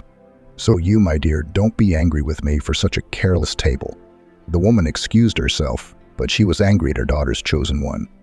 "Mom, don't worry, it's okay. Alex is going to try your potatoes and he's going to love them. He just doesn't know how good you make them," Nayli exclaimed and looked at her boyfriend with a serious face. The man realized that he had angered his companion, so he took a spoon and put some potatoes on it. And then Nayli handed him a fork and looked at him meaningfully. Alex took the fork and ate some potatoes, and after that smiled strangely and said, "I guess I was quick to denigrate the table. The potatoes are delicious. I'd be happy if my wife could make them as good," Alex said. After this sentence, Zendaya smiled and began to ask her future son-in-law questions about the wedding. Alex answered, occasionally glancing at his watch. The landlady noticed this and asked how long the couple had arrived. The guest politely replied that they would be on their way home in a couple of hours.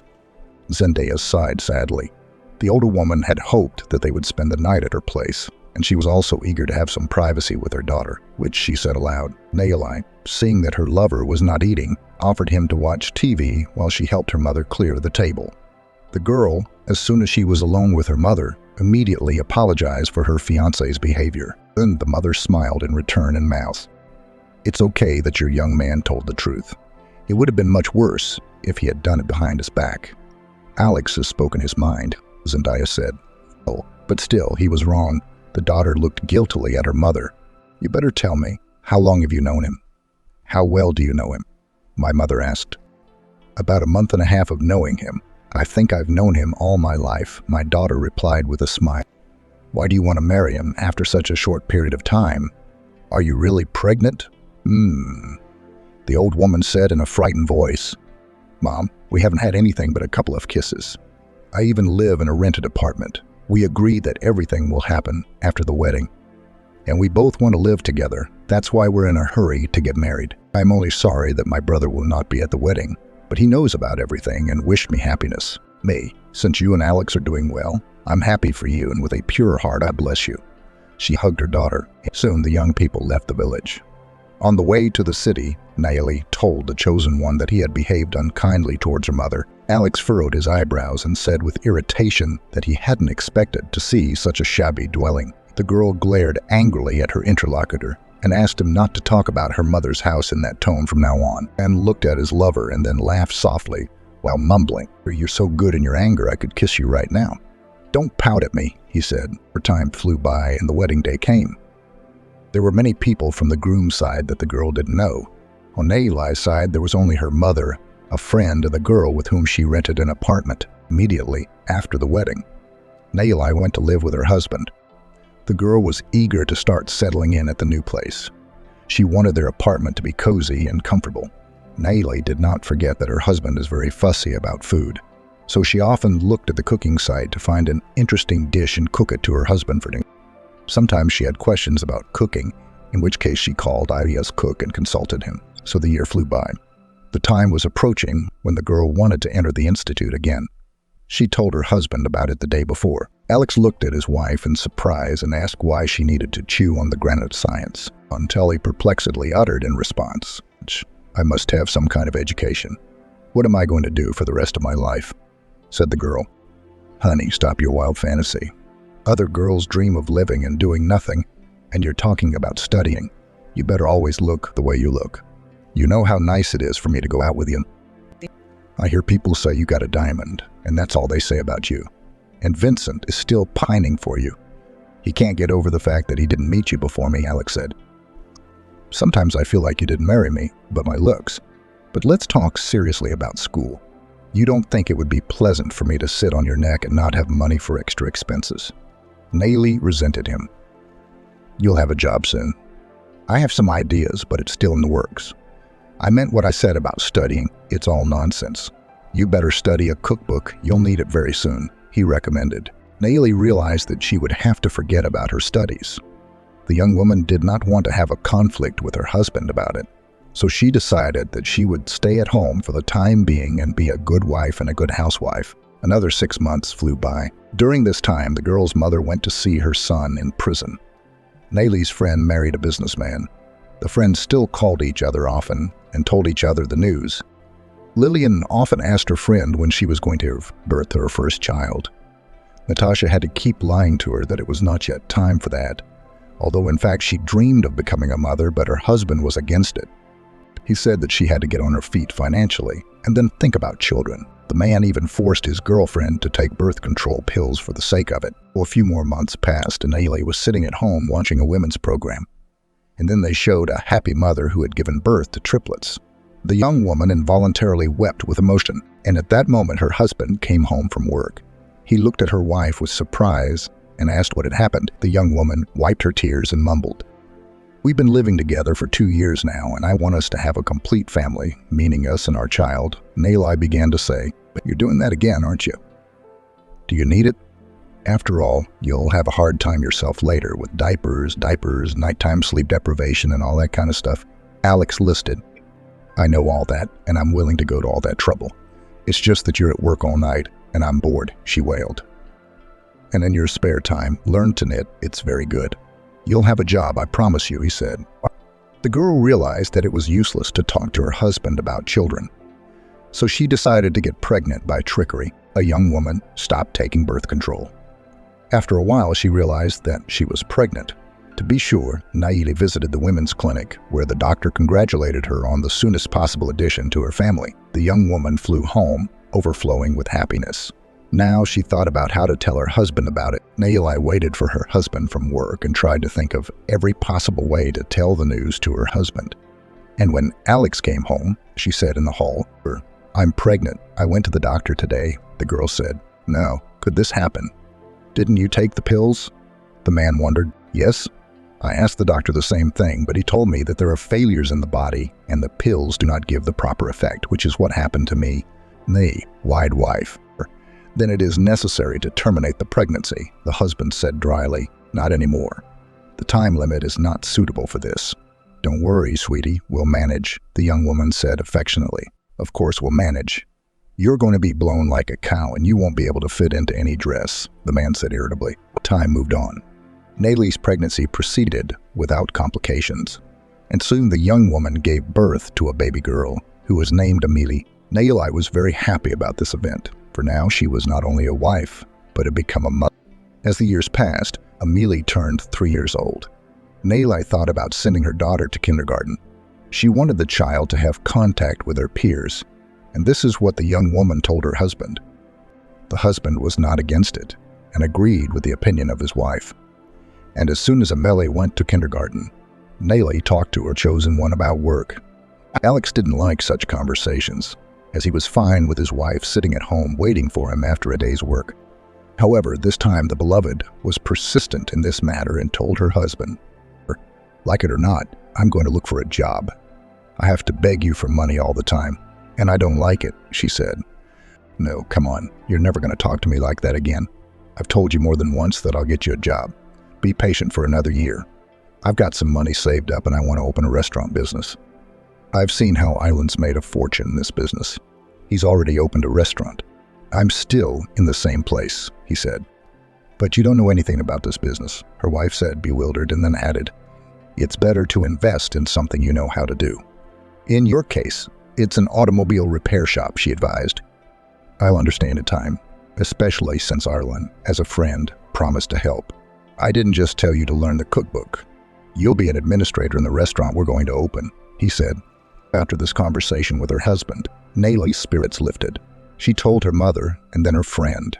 She also told her mother-in-law, whom she often saw. Margot always welcomed her daughter-in-law and was happy when Nayli visited her with a granddaughter. And once again, when the daughter-in-law came to her mother-in-law's house, the landlady turned to the young woman. "Your mom and I call each other a lot. And when we talk about you, she often calls you Nayli, but doesn't that offend you?" My mother-in-law asked. "Not at all. My mother calls me so fondly. It's very pleasant for me when she says it. Then I'll call you Nayli too. You're like a daughter to me. You come to see me more often with Amelie because I'm bored.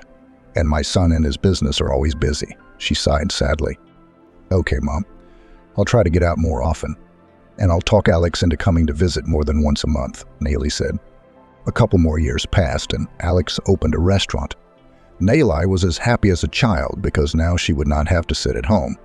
However, her husband said that at first he would hire an experienced administrator and she would have to learn from him. Nayli did not argue with her husband, as she was not used to crossing her husband during the years of married life. It had been about a year. The restaurant was barely bringing in any income. Alex realized that if things went on like this, he would simply go bankrupt. The man began to come home in a bad mood. He understood perfectly well that it was necessary to change the concept of the restaurant business. The wife saw how the chosen one was freaking out about the restaurant, and often told him to turn to a friend for help. Alex responded by saying, "Island advises to give this place a major overhaul and completely change the menu to one that is easier to prepare. Let's say I agree with the menu. It's easy to do. But the renovation, it requires a fabulous amount of money. Where will I? You could take out a loan, though." "Exactly, that's what I'll do," he explained to himself. After a while, Alex took out a large loan from the bank. The restaurant was closed for renovation, which lasted more than a month. New furniture and equipment was purchased. Nayli watched her husband's enthusiasm for the restaurant. The woman hoped that after all these innovations, the place would start generating income.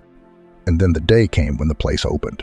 There were many announcements in the newspaper that there was a new restaurant in town with an excellent menu for every taste.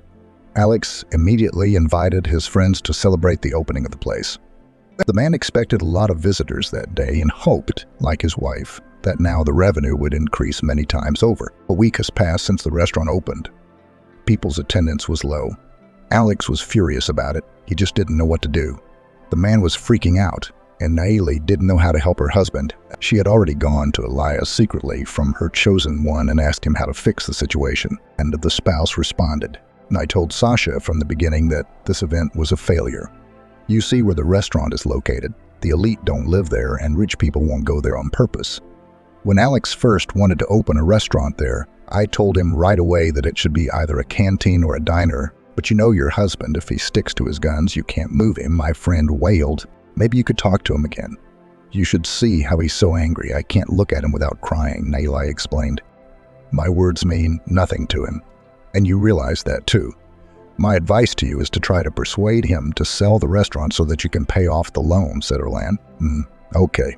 Thanks for the advice, the girl replied. Nayli had just mentioned the sale of the restaurant and immediately provoked a flurry of indignation from her husband. He yelled at her for the first time and rudely told her to mind her own business.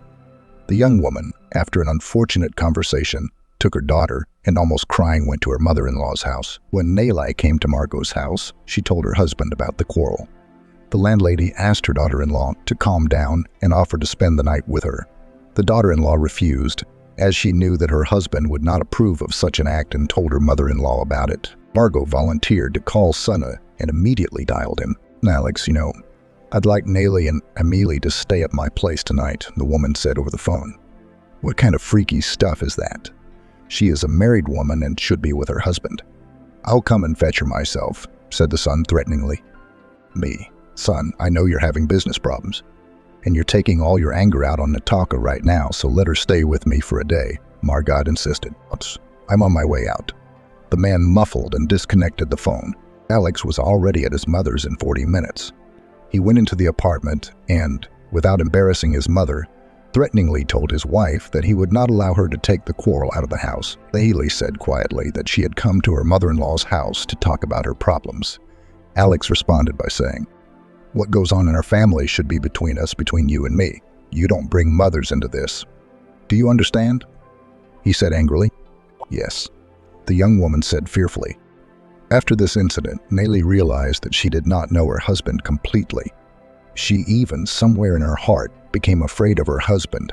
The woman dreamed that her life with her husband would return to its usual course when they enjoyed every day. After some more time, Alex returned from the restaurant in a gloomy mood. And then, as luck would have it, he had a loan to pay, but he had no money. The income from the car repair shop did not cover all the costs, and the revenue from the restaurant was absolutely minuscule. The man received frequent calls from the bank demanding repayment of his loan debt, and when another call followed, Alex answered, and when he hung up, he turned to his wife. It's decided we have to sell the restaurant before it's too late. I haven't been able to pay my staff their salaries for 2 months now. There's no point in continuing this business if it doesn't bring in income, he complained. I am very glad that you have come to this decision, replied the wife affectionately, who was actually delighted at her husband's words. Alex soon sold the restaurant. The proceeds from the sale were used to pay off a loan from the bank. As soon as it happened, Nayli sighed calmly, because now her husband was no longer nervous about the fact that his business had failed.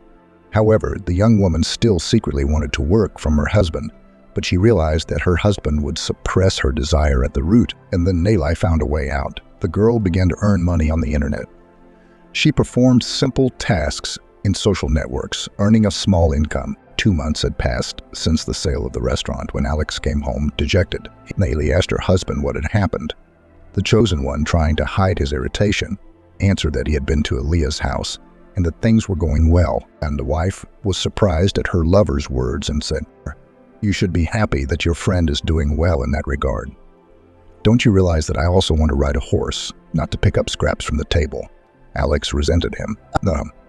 Are you jealous of Ilya? Suddenly asked Nayli, who was surprised by this circumstance. That's a tough question. Maybe there's envy in the back of my mind. But we still need the extra income. It's time to move into a more luxurious apartment. We should buy a 2-bedroom apartment. Don't you realize that I also want to ride a horse, not to pick up scraps from the table? Alex resented. Are you jealous of Ilya? Suddenly asked Nayli, who was surprised by this circumstance. That's a tough question. Maybe there's envy in the back of my mind, but we still need the extra income. It's time to move into a more luxurious apartment. We should buy a 2-bedroom apartment and sell this one. The only way out is to open another car repair shop, he said. But where will you get the money? Are you going to take out a loan again? My wife wondered. No. The man replied categorically and added, I have no desire to get involved with banks anymore. I'll think of something. he said. After that conversation, a month passed. And one morning, as her husband left for work and Eli turned on her laptop and was just about to take a social media assignment, the phone rang. The woman picked up the phone and heard the excited voice of a neighbor who lived across the street from her mother. She reported that Zendaya had been taken to the hospital with a heart attack.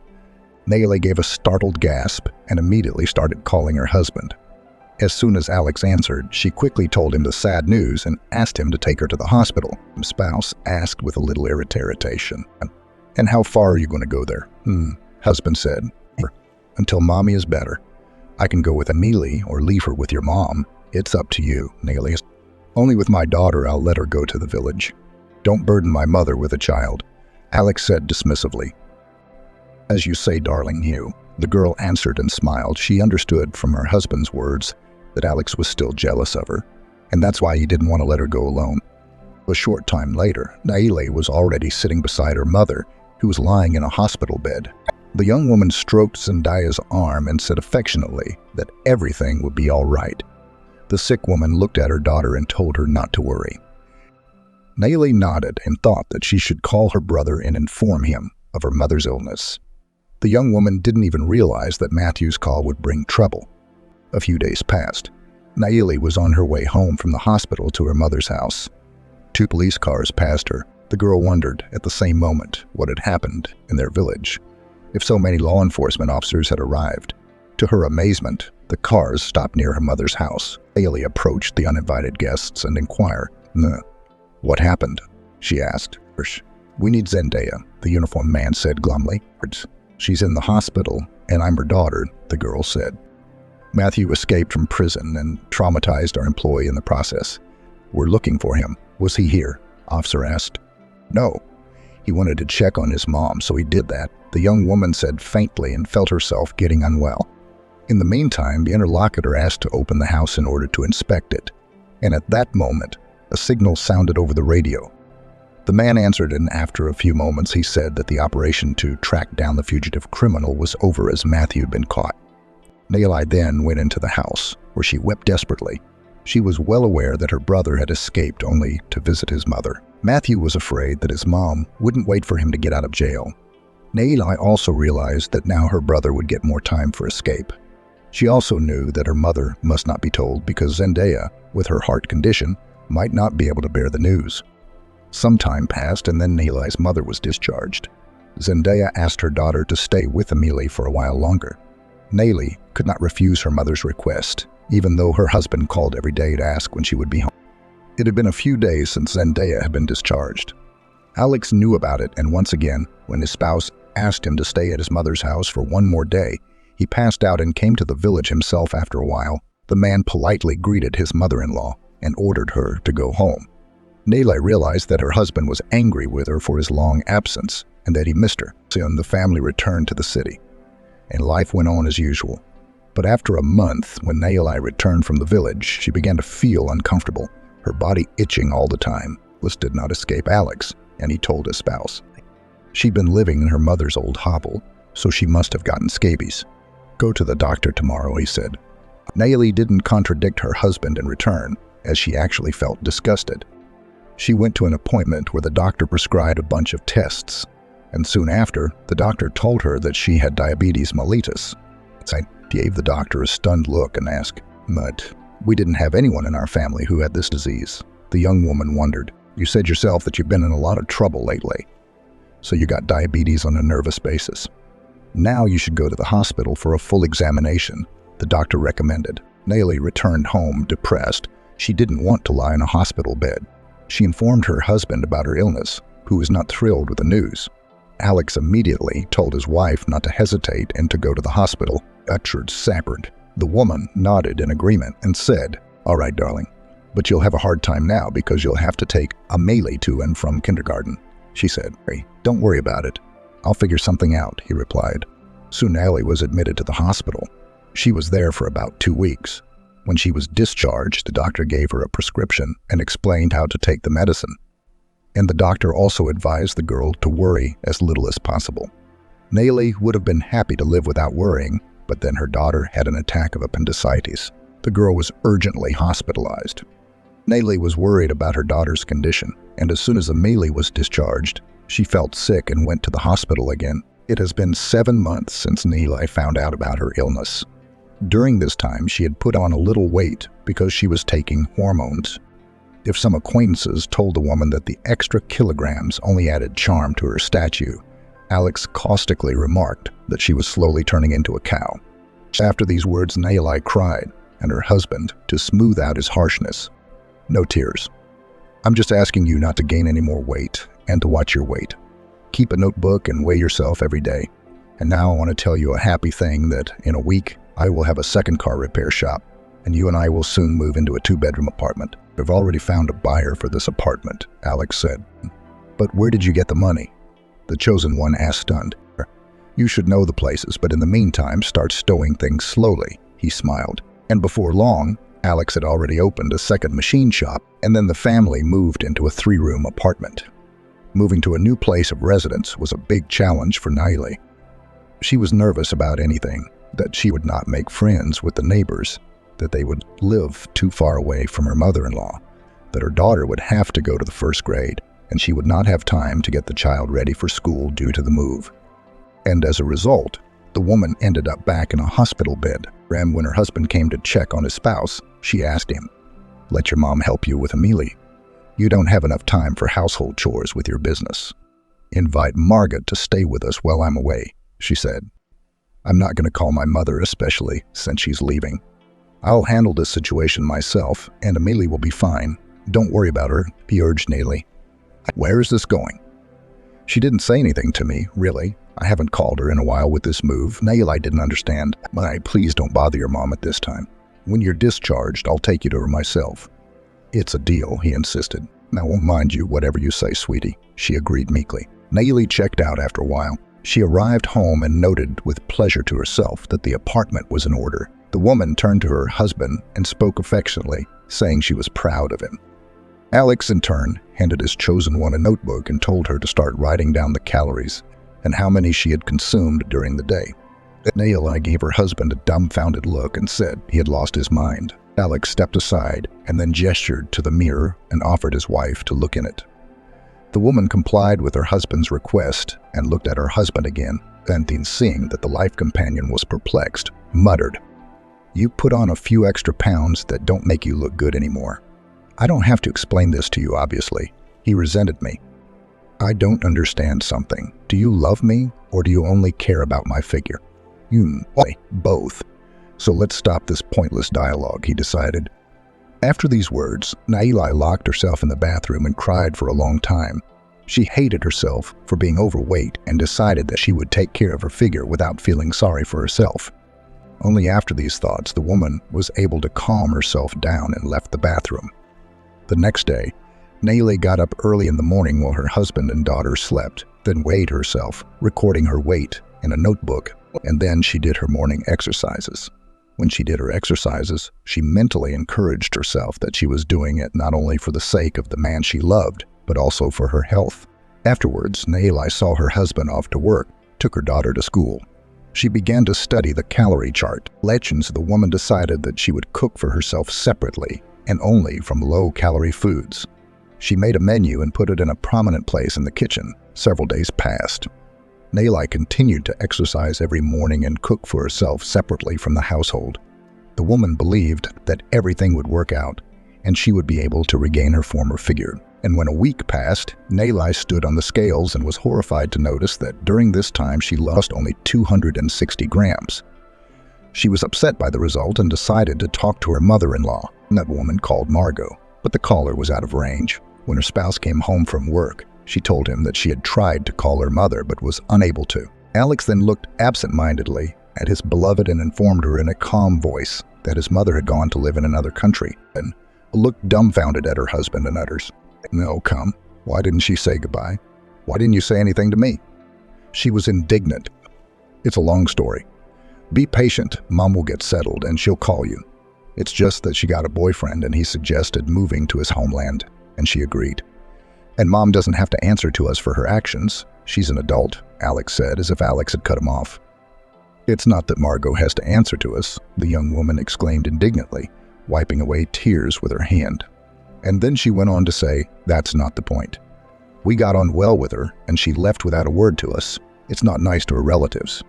"That's what I'm talking about now," she said with sadness in her voice. I calmed down. "I explained to you that she had a good reason for doing what she did. And let's just drop the subject.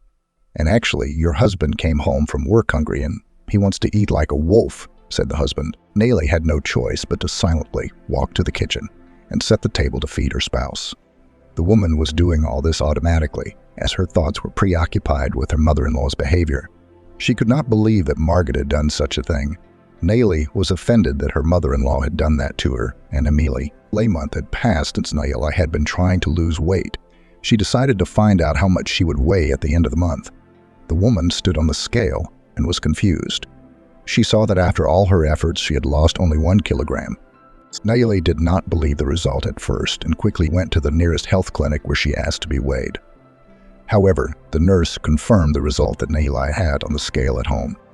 The woman walked back in despair because she had exhausted herself so much, often malnourished, watching the family devour baked chicken or eat ice cream. Nayeli tried to leave the kitchen at those moments so as not to tempt herself, and all this suffering was for the sake of 1 kilogram. She was about to give up on losing weight when the idea occurred to her that she should visit a nutritionist to find a diet that could be used with diabetes. And now Nayeli has a new menu from the doctor. The woman starts diligently again, a new attempt to lose extra pounds. She strictly adheres to the menu and also exercises for 15 minutes in the morning. And exactly 1 month later, Nayeli gets on the scale. The woman, seeing the result, runs to the kitchen and angrily tears off the menu sheet as she has lost 720 grams of weight over this period of time.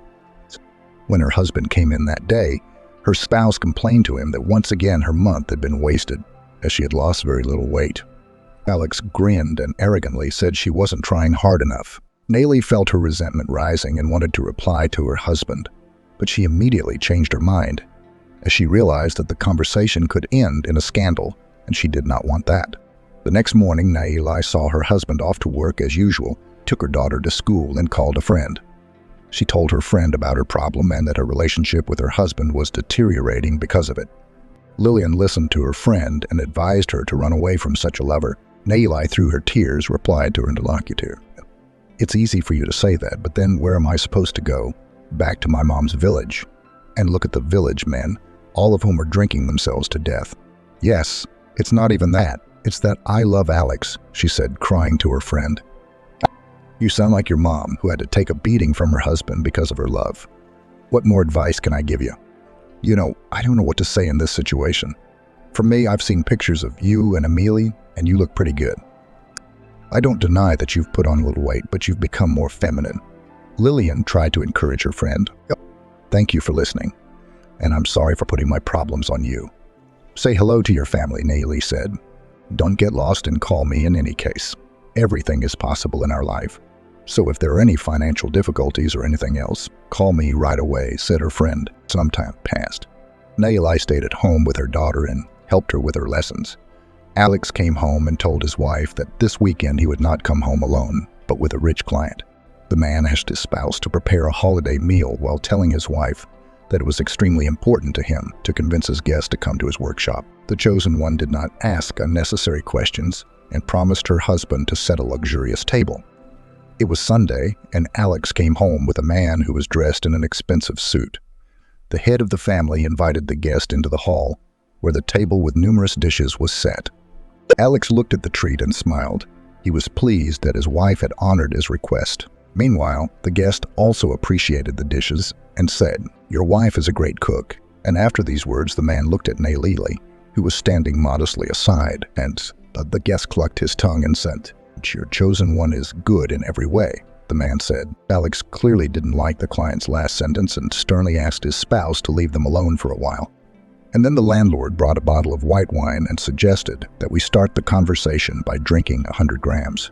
The guest smiled broadly and nodded in agreement, and Nayeli was in the nursery with Amelie at the time. She was unhappy that her husband had kicked her out of the room like a common servant. After a while, the woman heard her husband calling her in an inebriated voice. Nayeli hurried into the hall and saw that the guest and the chosen one were already quite drunk. And the woman asked what her husband wanted her to do, and he in turn smiled skeptically and asked her to clear the table, while adding, "You can collect the leftovers and then take them to your mother in the village. She will be pleased with your gift of leftovers," he laughed. Nelly did not answer her husband, as she realized that it would be useless at the moment. She decided that she would talk about it in the morning, and as soon as the next day came, the woman turned to her husband. "Well, what do you think you're doing?" "Okay, you insult me, but what about my mother?" She said. "And you are becoming like a village cow. That's why I say such words to you," replied the husband. "But then, why don't you divorce me if you hate me so much?" she asked. "You're a good cook, and don't forget, we have a daughter with you. If you want, I can take away your motherhood and go back to your village," he said wryly. "You haven't woken up yet. How can you not be ashamed?" She shouted with tears in her eyes and hurried to the other room so that she wouldn't see her chosen one. Only now she realized that her husband did not put her in anything, and here, for some reason, the woman remembered her mother-in-law. Nelly didn't know what had made her think of Margot. 2 weeks passed quickly. During this time, Nelly realized that the relationship between her and her husband had grown cold. The woman tried to keep the marriage intact. She even visited a witch doctor to help her get her husband's love back. Nelly performed a mysterious ritual, which had no effect. Alex could still easily insult his wife. Leshwin was in despair. And one day, after her husband called her another name, she decided to tell her mother the truth about her life with her husband. Nelly had kept everything from her mother until then, as she didn't want to worry her too much. She was afraid for Zendai's aching heart. Soon Nelly was sitting at her mother's house and tearfully told her about her relationship with her husband. The old woman listened to her daughter in silence, and as soon as she finished speaking, she said, sadly, "If things are so bad with Alex, why don't you leave him?" She asked, "I still love him. I just think we need to wait a little longer and things will work out with him," her daughter said. "You see, that's how it works. At one time you asked me why I was living with your father when he did such a bad thing to me, and I told you that I loved him. And now you're telling me the same thing. Daughter, believe me, Alex will not change and you just have to bear with him since you love him so much." Her mother explained to her. Some more time passed, and Nelly realized that the former family relationship could not be restored, and she also learned that her husband had a mistress on the side. The woman realized that it was necessary to leave her spouse, and so she reported it one day. When Alex heard about it, he laughed and said that she could go to all 4 sides and forget about Emily. Nelly looked with horror at her husband and realized that this man was not joking and could make the words he had said come true. Nelly decided to turn the conversation in another direction at the same moment. She asked the chosen one about his mother, and as soon as Alex heard the question, he involuntarily shuddered. The woman noticed this movement and was alarmed by her husband's reaction. In the meantime, the husband hurriedly replied that his mother would call soon. Alex's answer did not satisfy the wife, and she decided to go to her mother-in-law's old address. Soon Nelly was standing on the landing where Margot used to live. She stood pondering, and then suddenly the door opened and her mother-in-law's neighbor came out. Nelly turned to the pensioner at the same moment. "Oh, I came to visit Margot and they told me she had moved out," Nelly said. "Wait, you're her daughter-in-law. Didn't your spouse tell you that he put his mother in a boarding house?" The neighbor wondered. "Alex told me that my mom and her Bio went to live abroad," Nelly said, perplexed. "Nay, it's nonsense, really. Come to my place, and I'll tell you something," she suggested. The 2 women entered the apartment and walked into the hall. Nelly sat down in one of the armchairs, and the pensioner sat on the sofa next to her. The landlady said that recently Margot had been suffering from blood pressure and had begun to give up a lot. The elderly woman was afraid to stay alone, and then Alex offered her mother to live in an expensive boarding house for a while. Once a can breed, and soon her son put her there. Nelly, listening to her neighbor's story, was stunned to hear the news. He immediately asked the older woman, What about the apartment?" "There are strangers living there now," Nelly said indignantly. "As Margot told me, her son would rent it to her while she was in boarding school. But as I found out later, the apartment was sold, not rented. That's all I know. So you tell me, where is Margot now?" "I guess you took her back to your place," the neighbor asked. "Yes," Nelly lied, and she wanted to be alone to think about it, so she added, "I'm sorry, but I have to run. School is ending and I need to pick up my daughter." "Thank you for the news," the woman replied. When she left her neighbor outside, Naili sat down on a bench and thought. She didn't understand why her mother-in-law, if she was in the boarding house, hadn't called her. It all seemed very strange to the woman, and she decided that she would get to the truth on her own. And soon Naili began to wait. About a month had passed and Alex's birthday party was coming up. Naili knew very well that her husband's friends and people he needed would come to the party. The woman bought groceries beforehand to prepare a festive dinner, and so the day came. The guests, headed by the birthday boy, were celebrating his birthday. The time flew by unnoticed, and now the end of the celebration was approaching. Alex swaggeringly called his wife to him and sarcastically said, humiliating her in front of his face, "Fatty, pick up the leftovers from the table. You'll spoil your village mother." The guests laughed, except Vincent, who still liked Neely. He turned to the landlord and noticed that his wife was in great shape. Alex was about to say something to his friend when Naili interrupted him, turning to Vincent. "Thank you for standing up for me, but now I can fend for myself." The woman turned to her husband and smiled coldly, saying, "You're right. I'll pick up these scraps and feed my mother and yours, which you refused." The woman said bravely, "What the hell are you talking about?" Alex said fiercely. "Let me tell you and our guests what a respectable man you are in the community. I think you told your friends that your mother went abroad with her boyfriend. Only it didn't happen. You fooled everyone. And now it's time for everyone to know the truth. By the way, your mom should be here in half an hour to congratulate her diligent son, and I'll tell about you by then." Naili began to talk. "Shut up, or I won't be able to take care of myself," Alex said menacingly and started to get up from his chair. But he was immediately precipitated by Vincent, who uttered, "Don't boil, Alex. You know very well that your mother was like a second mother to Eli and me, and it's important for us to know the truth." "Let Naili talk," the man said. The woman glanced gratefully at Vincent, then turned to her husband. She saw that her husband was looking at her with fury. Naili was well aware that at the moment she had to tear off the mask of hypocrisy from her chosen one in public. However, she did not feel sorry for her spouse because she had suffered from his humiliation lately, so she began to speak with a smile. "We all remember very well that Alex needed money to open a second auto repair shop. He didn't want to take a loan and he couldn't lend such a sum. That's when Alex turned to his mother and asked her to sell the 2-room apartment, promising her that he would buy a 1-room apartment instead. Margot refused her son, telling him that the apartment would be a future gift for her granddaughter's wedding. The son did not like his mother's answer, but he kept silent at the time. And then I went into the hospital, and at the same time Margot's health became bad, and she appealed to her son to have Alex take her in. However, Alex told his mother that he had an emergency at work, and he would not be able to properly provide care for his mother. And in return, he offered her to live in an expensive boarding house. The old woman believed her son, thinking at the time how caring her child had grown up. In the meantime, Alex slipped his mother papers, told a lot of fairy tales, and the elderly woman signed documents that her son could take over the real estate. That's how Alex took possession of Margot's apartment. And after that, he put his mother in a so-called boarding house. Naili paused. The guests sat in silence and waited for the continuation. The woman looked at her husband, who looked at her with contempt. Naili subconsciously waited for her husband to apologize and ask her not to say anything further. Seeing Alex's gaze, the woman finally realized that her husband was in no way ashamed, and she continued her story. When Alex pulled the scam, he told everyone that my mama had gone abroad. It seemed strange to me at the time, but I trusted my husband wholeheartedly. And for some time, I waited for my mother-in-law to settle down in a new place. But as time went on, Margot never showed up. And I turned to my husband about it, and most amazingly, my husband was embarrassed by the question about my mother. That's when I felt something was wrong. And I went to the address where my mother-in-law lived, where I accidentally ran into a neighbor who told me about the boarding house.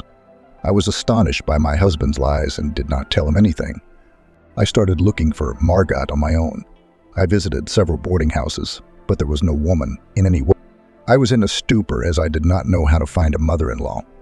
I started to revisit boarding houses, and in one of the institutions I was advised to look for a relative in a nursing home. That's where I found Margot. You should have seen how happy she was to see me. The old woman was crying tears. My mother-in-law told me about the documents, how she had signed them, and that her son did not visit her at all. I asked her why she had not come on her own. And at the same moment I realized that I had asked a stupid question because Margot could hardly move. Neil paused and looked at the guests. There was silence in the room. Everyone was shocked by the story.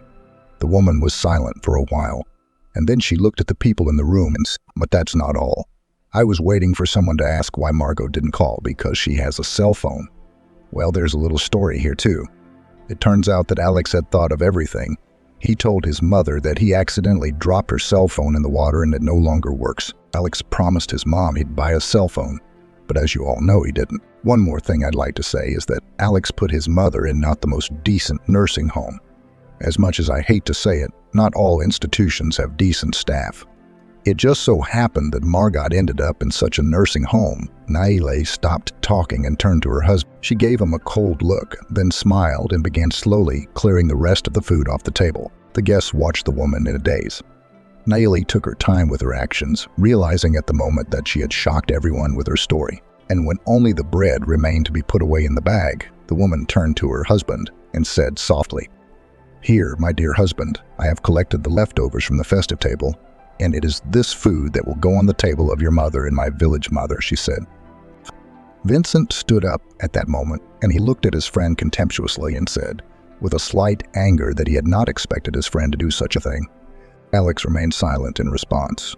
He had nothing to say to justify himself. Erland then took the floor and pronounced to the landlord, "What have you done, Alex?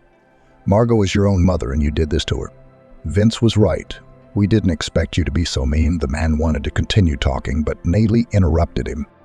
"Hold on, I'm sorry to interrupt you halfway through, but I just want to let you know. You and Alex are friends, but he was jealous of you, so he decided to open a restaurant. But his business failed. He couldn't get over the fact that you were doing so well as an entrepreneur. And then Alex decided that if the restaurant was not lucky, he would open an automobile repair shop. He did, but only in what way? Now it's clear to everyone what money Alex used to buy the machine shop. It is also clear that he used the money to buy a 3-room apartment," the woman explained. Then the doorbell rang. Naile exclaimed that the dearest guest had arrived and rushed to open the door. Soon Margot entered the hall, leaning on 2 canes, followed by her neighbor. Then Zendaya appeared, followed by Naile. Lagat approached her son, who at the same moment lowered his head. Alex didn't want to look at his mother, and the older woman put her hand on the man's head and stroked him quietly. Then she asked Vincent to help her sit down next to her son. The man hurriedly helped the woman to sit down. Then did Margot turn to her son. "Well, hello, son. I came to wish you a happy birthday. I'm sorry I didn't bring you a present, but I did. Thank you for what you've done. I won't blame you. There's no point. There's a popular wisdom that the law of the boomerang has never been repealed. Still, I didn't want that law to affect you. What more can I say to you? And I have nothing more to say to you. I only feel bad for you in front of your friends, your wife, and Alice. I must have missed something in your upbringing that you could treat your mother like that. And now, with your permission, I will turn to your wife, because it is thanks to her that I'm sitting in front of you now." Margot turned her head to Naile and smiled affectionately at her. Then the old woman beckoned her daughter-in-law to her with her finger. The daughter-in-law approached her mother-in-law and squatted down in front of her. Margot stroked the girl's head and said softly, "I've already thanked you for everything, but I want these people to know what you've done for me." My mother-in-law began to say, "You don't have to say thank you. I did it for your sake, because I love and respect you," Naile replied with tears in her eyes. "Don't cross an old lady, my dear. You are very clever." Here the woman paused and looked at the guests and then addressed the audience. "My sister-in-law found me in our big city. She went through more than one institution before she found me. But that is not the most important thing. Naile took me from the nursing home and took me to her mother in the village. And then she told us how her husband humiliated her in front of the guests. That's when we all decided together that we should give my son a present when he insults Nataka again.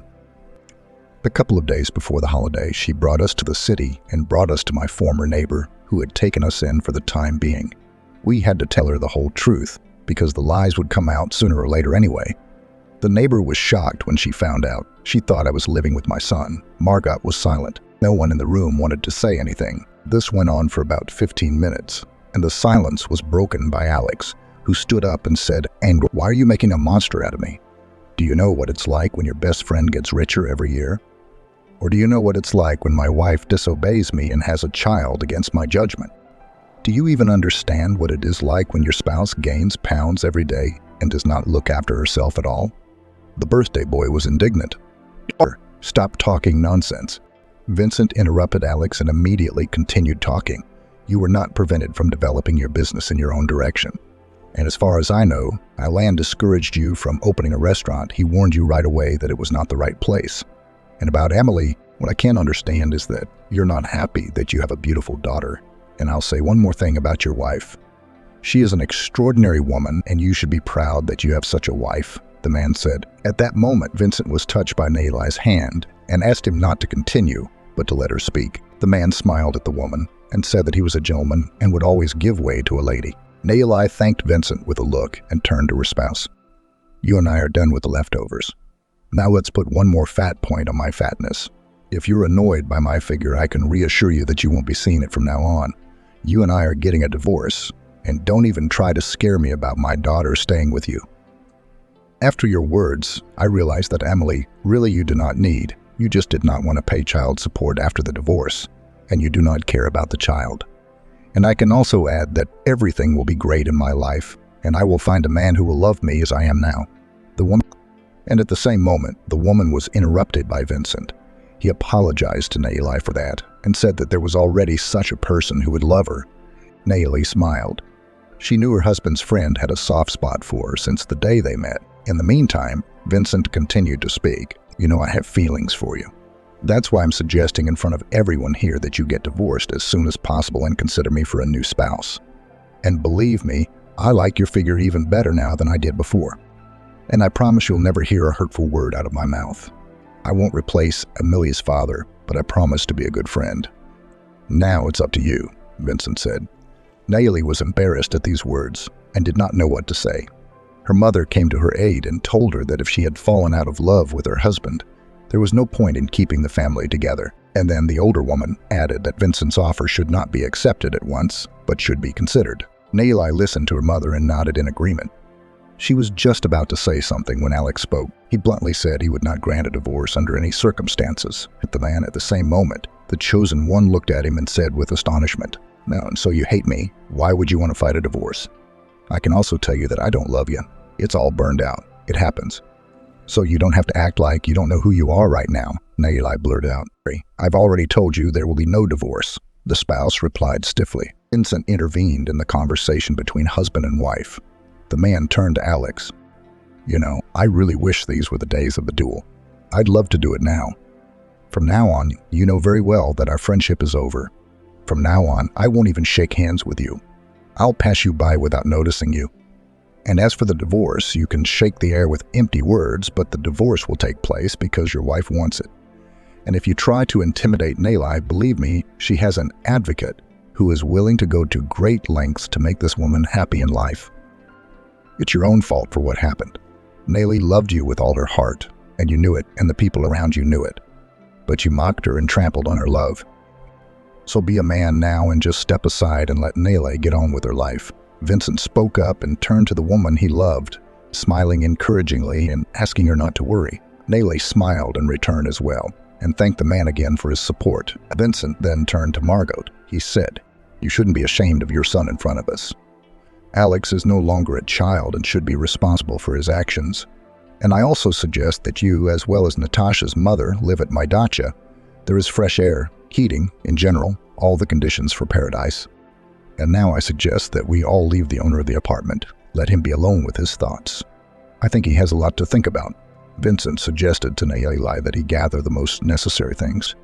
The woman looked at the man in surprise and asked where she was going to live. The man laughed and offered him his apartment. Nayeli smiled and replied that she had not yet accepted his proposal of marriage, so there was no hurry. Vincent smiled and mouthed, "You'll think about it at my house. And you know very well that I will behave like a true gentleman. If you don't accept my offer, we'll find you a separate place to live," he said. Nayeli looked at Vincent gratefully for the umpteenth time, and suddenly replied that she was willing to be the man's wife. Those present in the room cheered and applauded wildly, except for Alex, who stepped back to the window and turned away from everyone. Alex was approached by his mother and spoke softly. "It's your son's fault. Now my motherly advice to you, think about your behavior. It's never too late to change for the better. If you realize that, you know where to find me, either at Nayeli's mother's or at Vincent's cottage. I wish you'd find the strength to realize what you've done with your life. "That's all I wanted to say to you, son," the woman said to him, turning around and walking with the others toward the exit.